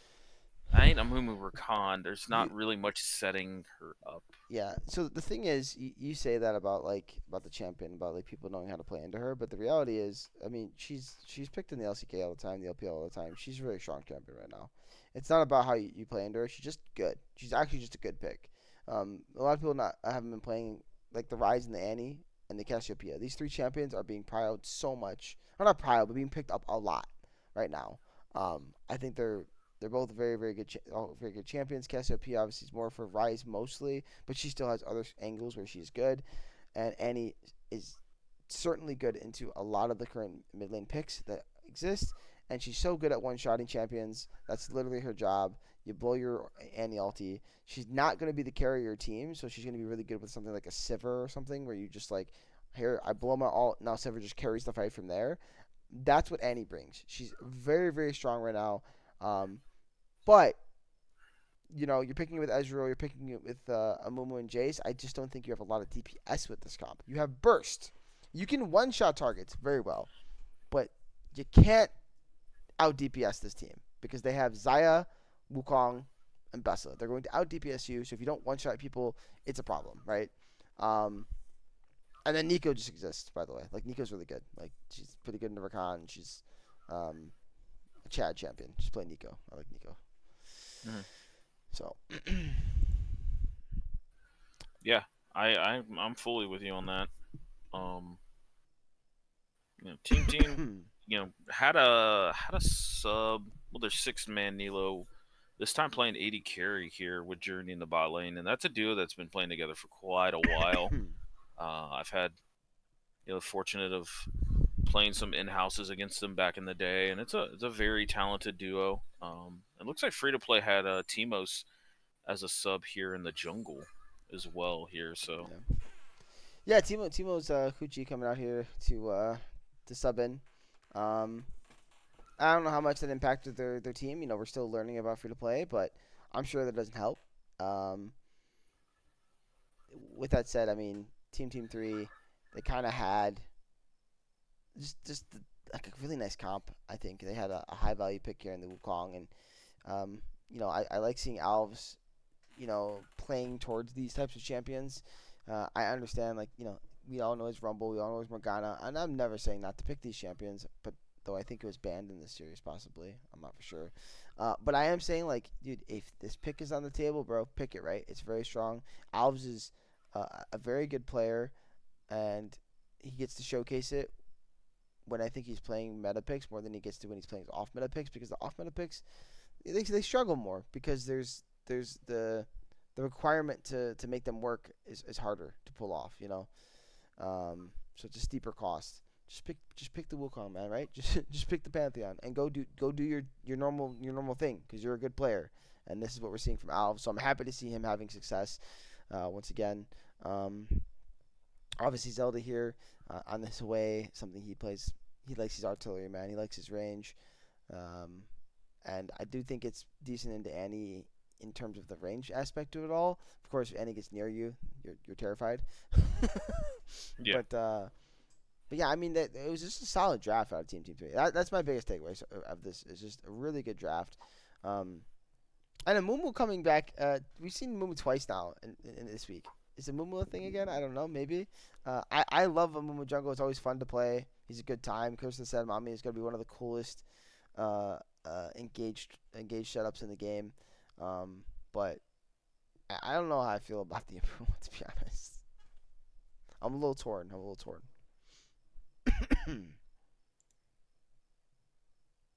So, but yeah, Yeah. what do you kind of think about this game overall though? Like as you kind of watch through it and see some of it here. I just think it was a really good game from both top side and bot side of the map, and Yako had a really standout game on the Mbessa, the bot lane of Nilo. Journey did very well, and then it just kind of hinged on how proactive Owls was allowed to be, which he was very proactive.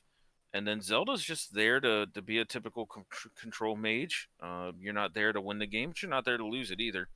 So they did pick on him a little bit, but yeah, overall it was just a really nice bounce back week for Team 3.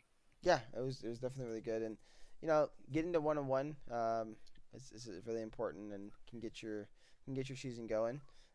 Hopefully they can carry that moving forward. But yeah, it definitely it just looked like one of those games where as I'm kind of scrolling through like the Mbessa, it should be. I feel like you should be trying to shut down the Mbessa because I think the Mbessa is the carry of this game. Mbessa Zaya, right? Zaya because you're going into them and they love that, and Zaya loves when champions are playing into her. But the Mbessa because she just kind of has nobody that can really deal with her if she's ahead. Like who's the Mbessa check? I guess maybe it's Annie. Maybe Annie just walks at the Mbessa and just clicks full combo and chunks her down to like 20% HP. If you do that, I guess it's fine. But that's like your best case scenario. Otherwise, you don't really have an answer for her. She just gets to play the game and kind of run all over your back line. So, um, I'm also not a fan of Ezreal pick either. I think Ezreal I is was, is hard to play yeah, here. He does not get the free hit. He does not get to freely play the game. I Uh, don't like Ezreal in general. I don't think the champion's in a great spot. oh, I think So he's good in certain comps. Anytime you get a comp where Ezreal can just do Ezreal things, it's good. It's very good. If he could just do his thing and doesn't have to worry about any threats, Ezreal can take over a game. Um, but this was not the game where he gets to do that. So, I'll just go to the end of the game for you guys here because I know nobody got to watch this live. Unfortunately, we didn't get to catch this one. So we'll go ahead and pull that up so we can see how this game kind of ends. I recorded it and I didn't even get to watch it live. I was in the middle of other stuff, or well, not live, but watch it while I was recording it. Sometimes we got stuff going on when we're doing these recordings. It was a very long game though. I do think that free to play kept themselves in a bit. I don't know if that's a free to play thing or if Team 3 maybe is also learning how to end games as well. That could be a part of it too. Um, but yeah, I mean it was a 33-minute game, so it didn't end right away. There was again no soul taken. It's kind of hilarious to me. Soul still available and on the map at some point. Um, which is everybody's trading drakes for drakes, which is also exciting for games. I think because that leaves the win con open for the team that's losing if they can just get that soul. But then you have to just like survive until you get there. But unfortunately, we saw that mid fight just break out on the screen here, and the pocketbooks were too fat. yep. So we'll jump over here to game two. Here in game two, so sorry guys. Alv's picking up the Vi here. I love that. And then we got Corky going 16-1-7 for Nilo. Woohoo! Another insane performance out of an 80 carry this week. Absolutely disgusting. Meanwhile, though, I love free to play's comp, but why is Vayne in my game? I was about to say, like, I was waiting to see how committed you were to that statement because I don't love their comp at all. Well, I love it. Just take Vayne out of it. I, yeah, Vayne definitely is the stinker of it. Well, like I, here's the thing. Nautilus is cool with playing into stuff like Oriana and stuff like Corky. It's only hard playing into Braum, but like he's gonna find value with it always in a game like this. Um, and it allows Rumble to just get really nice equalizers on top of the depth charge. So I think the comp is good. And then the Syndra and Sejuani are both just nice champions. So the comp is fine if you just eliminate it. I just I don't know. You're playing Vayne. Vayne is just not what she used to be, man. You compared Yunara to her earlier, but I just don't think it's even close to the same. Like I think Yunara does higher DPS in my opinion than Vayne does, because Vayne doesn't ever get the free hit anymore. Like that's not what this Vayne champion does. Vayne is definitely very reliant on what she plays into more so than Yunara, because Yunara can dance around fights, and Spike to me a little earlier and better in that comparison. I don't like it. The Vayne pick is definitely like the red flag for me, but also like Vayne wants something extremely tanky and threatening to play behind so she can free hit, and there's absolutely nothing in this free to play comp that gives them that kind of space. um Levi Oriana combo is a classic, and into Syndra I think it's very good. um but like you let Yakko have his Ornn, which the man used to, he one tricked this to such a high elo that he doesn't care what he plays into. And Braum on top of that blocking a lot of these projectiles and can absorb a lot of these engages. I just don't like the comp in general, but yeah, Vayne's like the big red flag. I don't even know what you would replace Vayne with to feel better. You can play Sever, or she played last game. No, she wasn't played last game, right? So you play Sever. Was Sivir banned? That's a good question. Yeah, she could have been. Uh, Just to say. Sivir was not banned. No, just play Sever. There you go. There's your answer. I mean, yeah, you're playing into Braum, which isn't like Sever's love, but I mean, I think it's still fine. Like I don't. Sever's still gonna get to do damage in this game. She's not useless or anything because Braum exists. It's not like playing Braum and MF into Braum. It's not the same like that. I do agree Sivir's better. I'm just debating on my feelings if like Sivir has enough to free hit in a fight, because you still have a Rumble top. Like there's nothing tanky enough early You enough. have Nautilus Sejuani. Sever can free hit this game. Mm, So like you're looking for the Vi engage. I mean, she can smite the spell shield, sure, if she has smite, right? But I think overall it should be fine. I think Sever should be fine, and I think Sejuani's really good into stuff like Vi, so she can just make Vi's life hard. Um, I don't know. I I don't know. mean, I do think it's better for sure. But yeah, it's always the answer. Just pick Sever. I don't care if you lose with Sever, you lose with Sever. Just pick it anyways.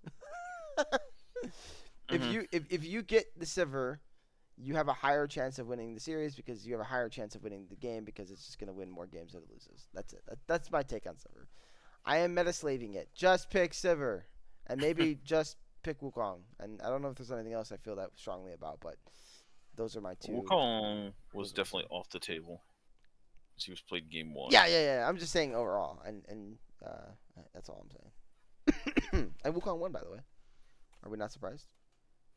Mm, I think people are gonna slowly find answers for Wukong, but if you just try to like monkey into the monkey, yeah, you're gonna lose. But there's some teams that can punish the Wukong quite a bit. I think Insane Banana found the best way to do it with the Zyra or Morgana. It was one of the AP junglers. Um, Morgana, but I don't think Morgana's a true counter. Zyra is closer to a better counter than Morgana, if you ask me. I think Morgana's whatever. I don't think Wu likes playing in the AP period. I mean, But it's never his preferred because of what his champion is, how his champion works and his kit works. But he's fine to play into it.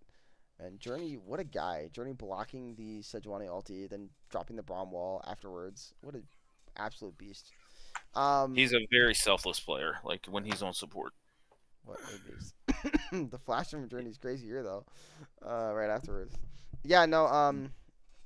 Either which way, we can talk honestly about. We always do this. Me and CLT just like talking drafts. I think it's just our favorite thing. Um, Yes, sorry. I'm normally the one that doesn't shut up. yeah, but there are in-game things. And then at the end of the day, no matter what your draft is, games are always winnable. You just got to find a way to win the game. I just unfortunately it's harder for one team here, and that is free to play. They're not gonna have the easiest time. And you kind of saw that they were shut down by the comp here, right? I mean, they have great engage from the Vi and constantly just jumping on backline. Sylvain's gonna have a difficulty trying to get through anybody because she basically can't auto the whole game. Uh, Yeah, Corky's 5-0 by 9.5. By the way, yeah, I like mean, when you're just too fed. You're just too fed. And Cork is a champion that we all know. Like, if he gets fed, it's nearly impossible to deal with. Um, but yeah, they were able to push this game into the 20s, and that was pretty much it. I mean, Soul came up. I'm pretty sure they got the Soul. I'm double checking that now. Yep, they got the Soul. Soul at 24 minutes. It's good luck playing the game, man. It's a Mountain Soul too, which this Braum and Ornn love.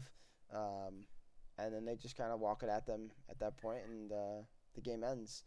So, a very decisive victory here by Team 3. I mean, this was very clean gameplay, and I'm excited to see what they bring here in Week 3. If they're playing, I don't remember. We'll have to check that, but obviously there are teams on buys.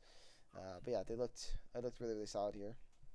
So, we will go ahead and get into the next series of this Group B, and that's Team Ghost versus Saboro. So this is the first time we are seeing this team play, and I have nothing for you guys. Nothing is up here, so no captain posted any screenshots. So we'll just go ahead and get into the game. Let's see, and we'll kind of see what happened here. So I know that from what I watched a little bit of the game. The Team Ghost team were able to keep up a bit, but the problem is they had two subs. Havoc was subbing in for minus, and then I was out myself, so Ocean was playing for me. That obviously is going to impact the team a bit. Um, as far as uh, working on the chemistry, like you don't get to do that if you don't get to play, so that just kind of sucked, right? So Ghost was in an uphill battle, I think, a bit. And then Saboro being a new team, there's not a lot of info on them. There's a couple of returning players like I'm Winter. We do remember him from I believe last split. I want to say maybe a split before that. I don't remember, but uh, he has played in the league. Do we recognize any other names on this team?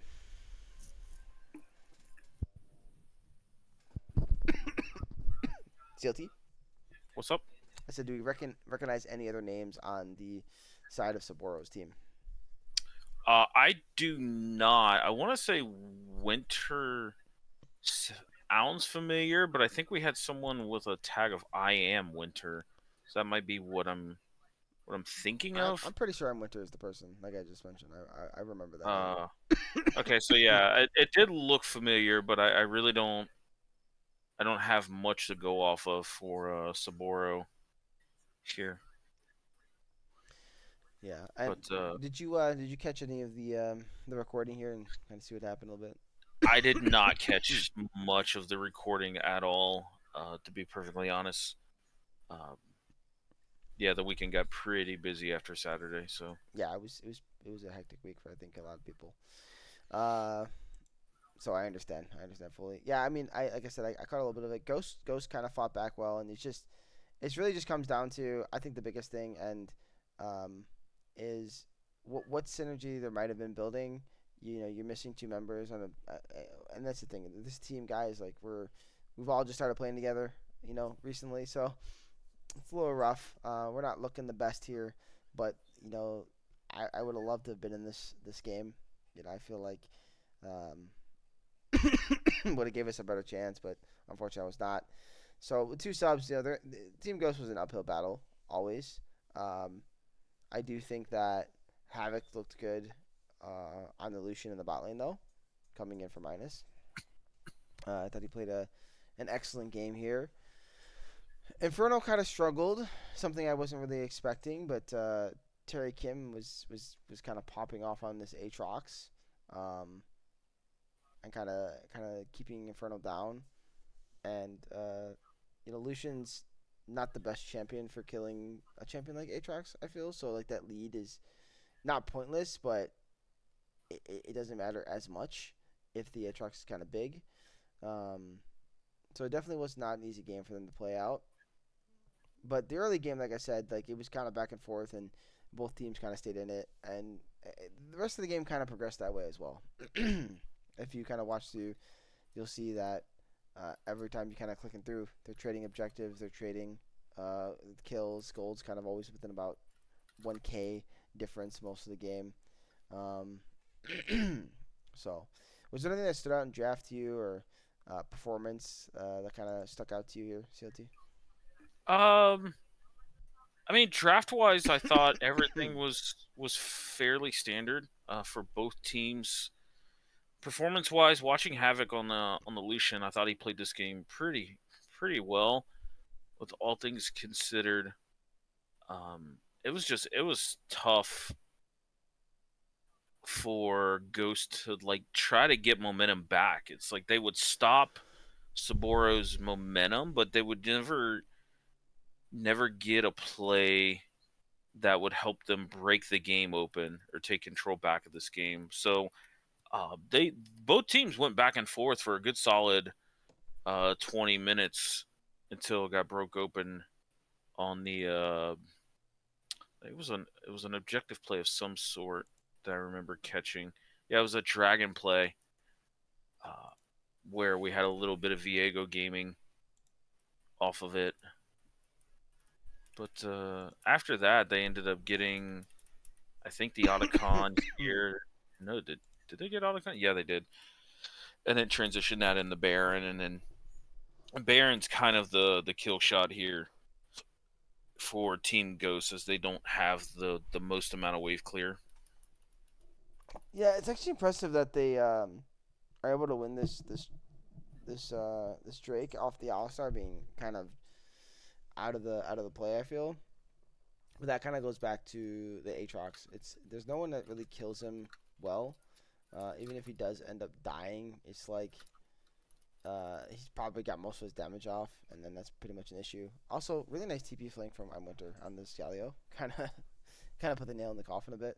Um, but yeah, you're right. There is not a lot of wave clear. It's Lucian Syndra. It's not horrible, but it's not great. I also think them trying to fight the Drake after members were dead was another mistake. I think I think you send your Renekton back top side, collect some minions, or get some pressure, right? Like I don't think you want to force back out of a Drake after you've lost three members. But yeah, it's just one of those things where that's the part of the the synergy, and Saboro seems like they've kind of got some of that, right? They've been playing together, it seems, at least from what I'm watching of this first game. They look pretty clean together. So, um, yeah, I'll show you guys the ending of the game because it was definitely a close game. There were Ghost had an opportunity to win this game, like without question. Um, just did not end up going their way. Yep, 100%. So, ready for game two? Yeah, yeah. I mean, you can start talking about game two. I let this play over. So, game two. Let me look at this. I didn't get a chance to catch the draft. Um, but looking at these team comps, You got any insight on this Vagar support? Yeah, I mean, Candy, or his reality real, he is a pretty big fan of it. That's pretty much why he picked it. I didn't see exactly what happened with it, but it can have value. I mean, the cage is very strong and depends on what you're into. Of course, if you're into melee, like I think it's really hard for the melees to play the game. So, I will. I'll kind of double check because I don't remember the exact draft here. Yeah, so it's in the Thresh. I think it's fine in Thresh. I mean, like, I don't imagine it being too much of an issue, but I'm assuming you're just gonna hate on Veigar support. I'm not really all for it this game, but it's I don't necessarily hate it. Um, I just don't know about the duo with Ezreal. Is kind of like, yeah, they both can poke, but even then, I don't feel like the poke the poke is like that effective inside minion waves or anything like that. So um, I don't know. It's something I really don't have much context on, or like where it's good or what is it's even good with. Um, it's just an interesting little wrinkle here that you got to think about. I don't know if it ever gets the resources to be effective into like Cassante Belveth, Thresh, Lysandra, and does it ever get close enough to be effective to Misfortune? Yeah, I mean, I definitely get what you're saying. Um, at the same point though, it's kind of like he makes it hard for Belvath to play. Cager, she can't really dash around no more. What you gotta do, dash in the cage. I mean, like it's good in the dash champion, so it has some value there. And Lysandra, yeah, she has a blink, so there's not much it can kind of offer. Um, I don't know. I mean, it's something he's comfortable on. I really can't speak much more to it than that. Yeah, that's fine. And I wasn't there for the obviously for the game, so I really wouldn't know what the conversation was about the Vigar pick, um, or even where it was picked in draft. So didn't really get to see the game or the full thing live. So wish I would have been there to, like I say, play the game. So there's nothing worse than having to sit out and watch your team unfortunately lose. That's like the worst feeling in the world. So um, definitely wish I was there. Uh, but yeah, I'm not really sure about the Vigo Pikmin. Yeah, I mean, other than that, the you brought up the Belveth. I thought Belveth was a pretty interesting pick. There's not the greatest amount of CC she has to play into. Yeah, Vagar cages her. She just kind of presses E and negates a lot of his damage. Um, so there's just not really much threatening this Belveth or stopping her from doing her job. So that's yeah, this draft is kind of weird from Ghost. I think Pantheon's good in the Belvath actually. So I think there is a way to stop her. The problem is just it's what do you do after that? Yeah, Like what does the rest of the comp do after that? Ferno was yeah, playing Yorick, obviously trying to get a split map game here and pull people away. It is in the Cassante. Cassante does not like love that, right? Um, so there was like a chance, but they kind of just fell apart here. And this was one of the first I think big stomps I've kind of seen. Um, this split so far, it's definitely up there. And Ghost just did not have a great game. Also, I'd like to point out since we're talking about Ghost, apologies again for last week, and this is for Femboy specifically because I talked glowingly of the Femboys team and Marika and everybody playing and Mac playing extremely well. I just want to point that out. Sorry about me messing up and missing out my entire conversation on that. So, but yeah, that's pretty much it. There's really not much to talk about this game too. I think just really a dominating game by Sapporo, and they're looking like a strong team. So I'm excited to see what they how they look against um, these other teams in the group. With that said, we can jump into the last series of the week, and that is going to be Instinct versus Femboy Jellyfish. And yeah, did you end up casting this one? I did. All right. Well then, tell me how it went. Let me know. This was a matchup I was pretty excited for. I very much highly regard these two teams as the top two teams coming into this split. Them and coin flip could I get considerations. Um, this was a very scrappy matchup for Femboy Jellyfish. You can see in this first draft what they were trying to do. Again, another Pantheon Talia that I don't think got the fullest amount of effectiveness going on. And I also thought the Lucian here was going to be pretty hard to pilot overall, but Eclipse proved me 100% wrong in that regard. He had a pretty fantastic game, but the highlight overall of this game one was how effective Good Boy was on this Hui.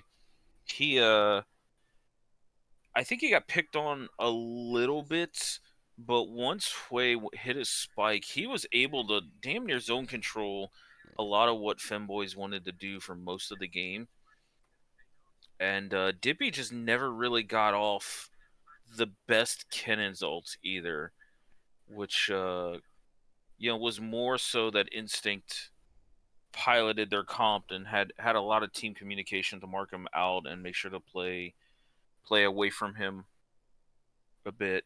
So ultimately, this game one went to the side of Instinct, but it was a banger overall. I don't know how much of this you caught. Yeah, no, I was actually not around that day that the series played and didn't get a chance to watch it over. But I did see that there was some subbing going on. I saw that Brandino was playing. Hmm.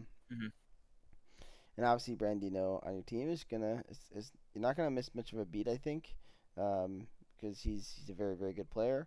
Um, with that said, yeah, I mean the drops are both solid. Nothing crazy, but yeah, Good Boy being able to kind of take off on a away game is rather interesting. Just because, not because it's like, oh, Good Boy can't do that, more because like it's just away, and I feel like again like we've seen the champion. It's a nuisance to play against, but it's generally not a champion that's going to be like your hard carry of the game. I think most of the time. And we've only seen it mostly bot to be like just chilling. Like it's gonna do some damage and it's gonna do its job, but it's usually not the main carry in the ones we've seen where he's been picked bot lane. Um, Another thing to note is I do think they played the map really really well on the side of Team Instinct to punish people a lot. Um, you know, the cross mapping was good. Um, and both these teams though, I mean like this was a serious legit game. Like we were swapping our bot lanes to the top lane. Like we were doing the real League of Legends out here, man. Hmm. So I think that's always exciting and fun to see. Um, Seeing Arctic on a pick like Mbessa is also interesting to me. That's not something I would think of him as an Arctic champion, but I'm happy to see him playing something else, more carry style as well. So, what was kind of like the point of the game where you kind of thought like this game is looking like it's probably over for Femboys? Um, I think it was Baron, a Baron fight. Um, that went south for Femboys. Um, see, they tried to split the top side of the map and got all the way to the inhibitor turret, but I can't remember uh, what ended up. I think they all backed, and then Instinct got on the map and started to control, especially the Baron area. They they ended up trading the mid tier two for bot tier two, and then forced Femboys to walk into them. Which, if you're walking in the Hui and Bessa Nautilus, they're able to be pretty proactive and spring some traps onto you. You mentioned Arctic's Mbessa. I think he was a really big team fight presence on this Mbessa for most of this game. Uh, there's a couple times he dove into the back line and he would just get off a really clutch kill to like start the fight, and numbers took over from there. But the ultimate thing was here at about the 29 and a half mark where they were posturing for this dragon. Now this game's starting to come back to me a little bit. And Dippy got chunked out by Brandino, but then we brought up Arctic. Arctic dove in the back, finished him off, and then uh, what was this big? I think it was the big Nautilus knockup Hmm. that happened for Instinct. Don Don had a game-changing ult there that ultimately ended up netting a triple kill for Eclipse, and they just ran it down mid to end this game. Yeah, and Eclipse looks like great and very comfortable in this Lucian. Like I'm watching his movement, and he looks like this is a champion that is meant for him. I don't remember him playing a lot of Lucian last split, so I just isn't really popping into my head. But um, yeah, I mean, Actually, if he didn't, then he needs to play it more because he looks excellent on the pick. Um, yeah. Actually, they didn't even end the game from that. I forgot. This was when I thought they could have ended, but it went on for a few more minutes. But yeah, the instinct team fighting overall was, I think, the big game changer.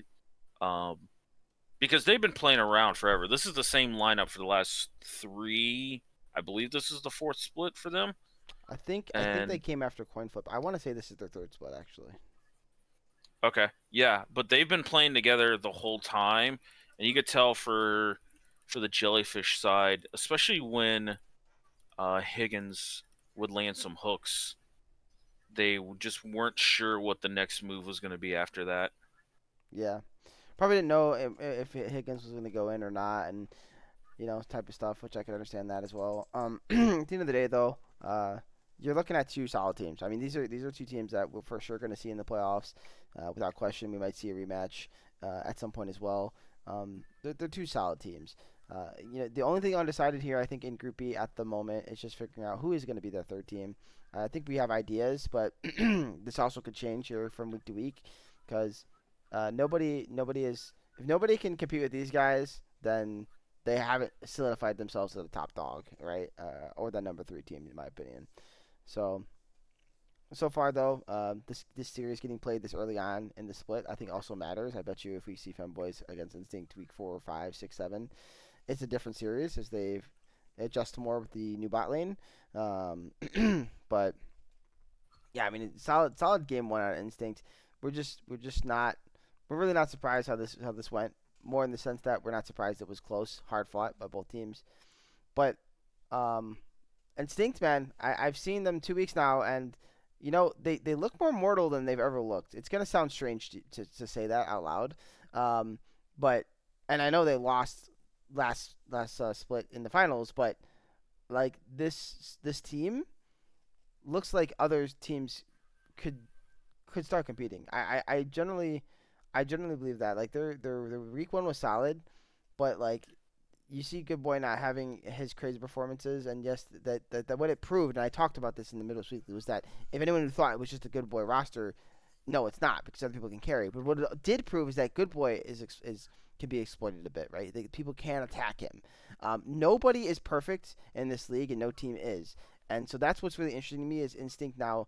Uh, they haven't like I don't want to say lost a step, but there is something there, and I'm curious to see as the split goes on if anybody can find that and kind of take advantage of that is basically what I'm kind of saying.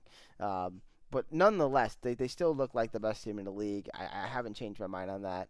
Um, uh, from what coming into the split, right? Like it was always like this is the team to beat, and game one kind of showing that very hard fought between these two teams. Game two, and again, guys, I don't know. Group B is all messed up. I don't know what happened in Group B, but nothing is functioning well correctly this week, so we don't have the stats here. But we'll go ahead and jump into the last game of the week, man, and finish up here. Me and CLT started this at 3 o'clock. We should have probably already been about done, and we got held up because people tried to sell me siding out here. So we'll finish it up here. uh, It happens. it just seems like there's always something. And also I will say sorry guys, it's coming out on Friday. You know, at least it's coming out. You know, we'll get better. It's just been one of those weird splits to start. Some issues going on. So yeah. So game two, man. What you got for game two? Game two, man. This Femboys draft, I'm not a great big fan of. This to me was like a draft where I felt like the team hadn't been playing together long enough to know what works, what doesn't, or what kind of style works for them. Um, I do like the Ziggs pick and the Oriana. It's been, stylistically a decent answer into her. And actually, Rurika got a lot of pressure off early. It just none of the pressure really translated around the map. Higgins again playing another hook support, um, which I just felt like there wasn't the greatest follow up around his hooks. So it's a very interesting draft. But Ziggs Caitlyn to me, I'm okay with the Wukong, but the Olaf yet again. We're talking about this Olaf pick. Um, there's just nothing for Ziggs or Caitlyn to play behind, so they can free fire, free hit, and toss out spells. And ultimately, that's what I think made Instinct's draft not only much better, but they were just allowed to do kind of whatever the hell they wanted. Um, the Vi pick, while Vi's not in a great spot, I think the Vi pick was fantastic here. And yeah, it's just this was kind of Instinct's game to just let come to them and be able to just play out however they seen fit. Yeah, and Enrique trying to pull out the Ziggs. I think we've seen Ziggs not work so far, but I do think Ziggs is actually a really good champion. I love that Enrique's playing this, and I love that people are afraid to pull this out. Don't stop playing it is what I'm leaning towards. I think it has good value spots, but I actually think if you're gonna play a mage in the bot lane, by the way, I think this is the champion. I actually don't think it's Hwei. I think Hwei, once people figure out how to beat it, it's gonna be kind of like screwed. Ziggs does not have like any matchups that I think he's exploitable, as like AD carry matchups go.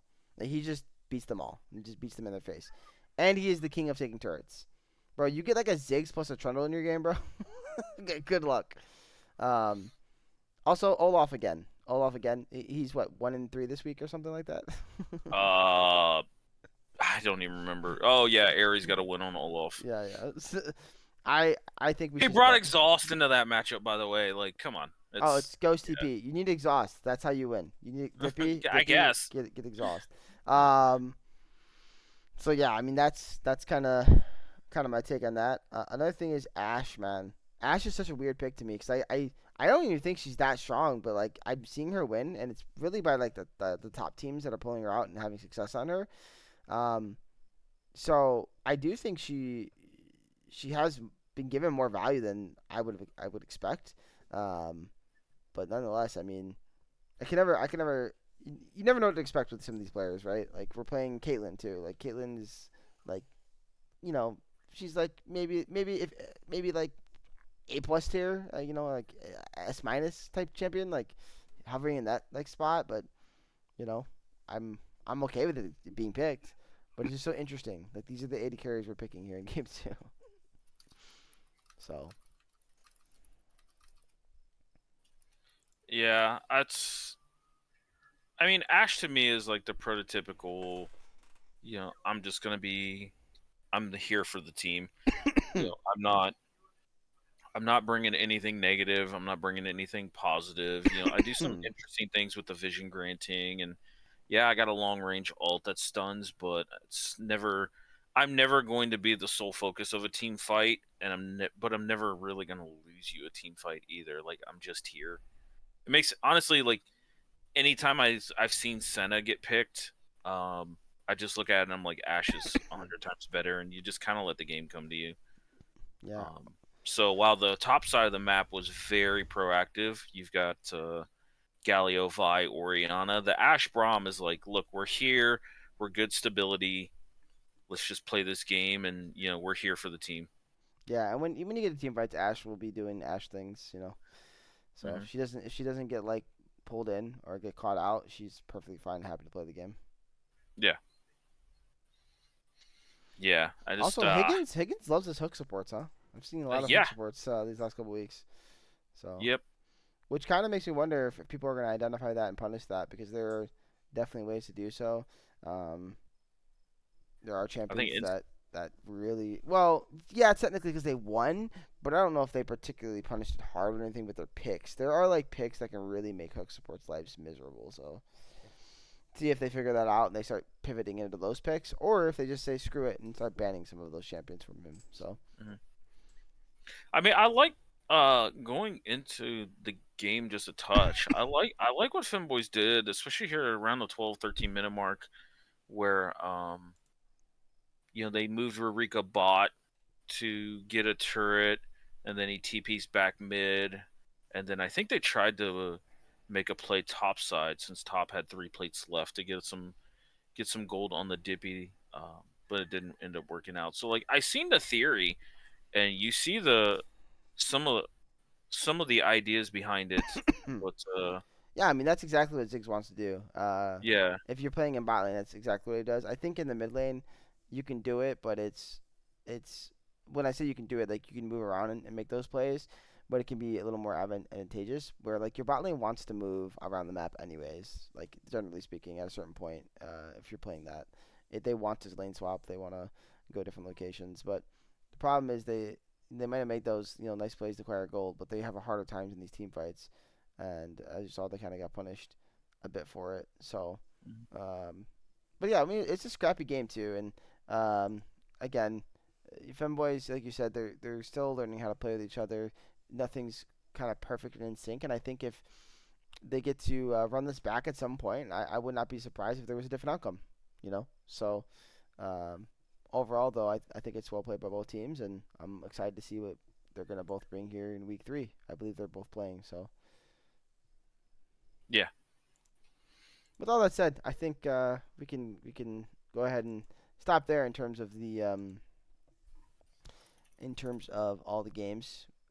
We will do real quick our good old power rankings for you guys. I was gonna put the power rankings on the fall 2025 sheet for you guys, so you guys can just permanently look at them and see the changes. But Rusty didn't give me access yet, so I need access. I didn't realize I didn't have access. COT doesn't have access. Rusty, give us access, brother. Give us access, so we mhm. can do that. But for now, we'll go ahead and we'll just do it here for you guys. And well, if someone pauses on that, they might see it. But if not, whatever. So yeah, we can start with the reveal here. Let's go ahead and we'll do this nice and sweet here. Let's go ahead and reveal the first 4 teams. Here they are. Oh, well that's the wrong way, but screw it. We're gonna go from top to bottom. There you go, guys. It's already revealed for you. So now you guys just have to guess who is number 14. Go ahead and guess in the chat what you guys think is the worst team of the split based on my power rankings. Because CLT just decided to go the other way. We're gonna stick with it. We're gonna run with it. We're gonna run with it. Yeah. Yeah, So instinct number 1. I don't think that's a surprise. I feel like I just kind of already said it. It was kind of already a reveal when I said I haven't changed my mind on this. Yeah, they're just to me the best team coming into the split, and they currently still are the best team. Do I see some small cracks in the armor? Yes, but I think that they've been a dominant team throughout their history, and they're continuing to do that each week by week. This split as well. 2 really good victories, taking care of business. They took care of free to play in week 1, and then obviously took care of Femboy Jellyfish, which is their challenge in this group at least, based on what we believe, right, as of right now.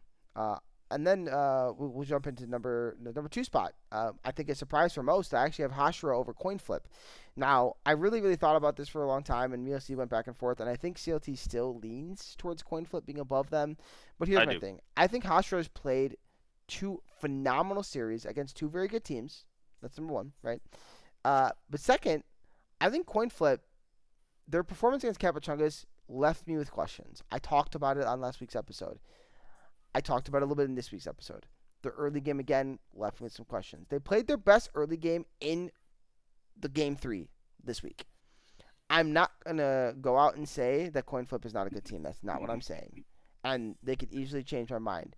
Because guess what? These two teams are gonna play each other at some point, anyways. So they will change my mind, or they won't, right?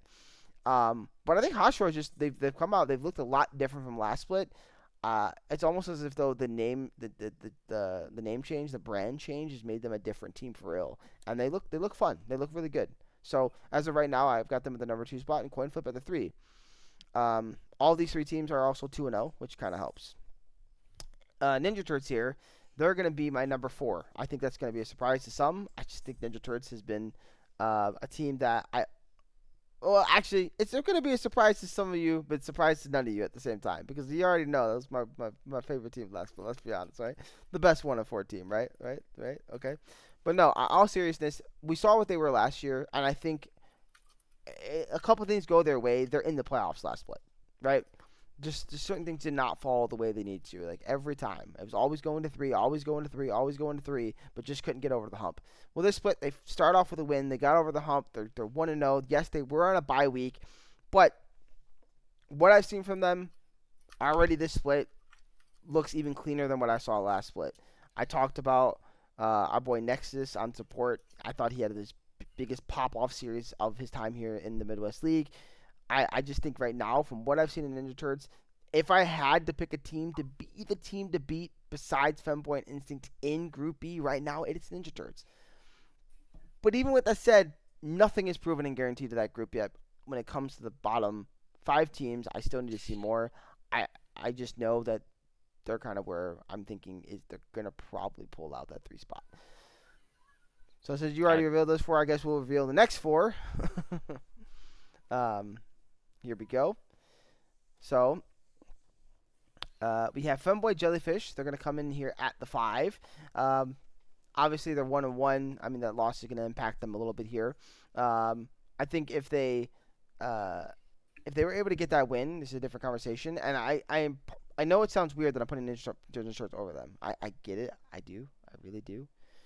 But at the same point, I'm just really impressed with Ninja Turds. So call me a hater, I guess, if you want. I don't know.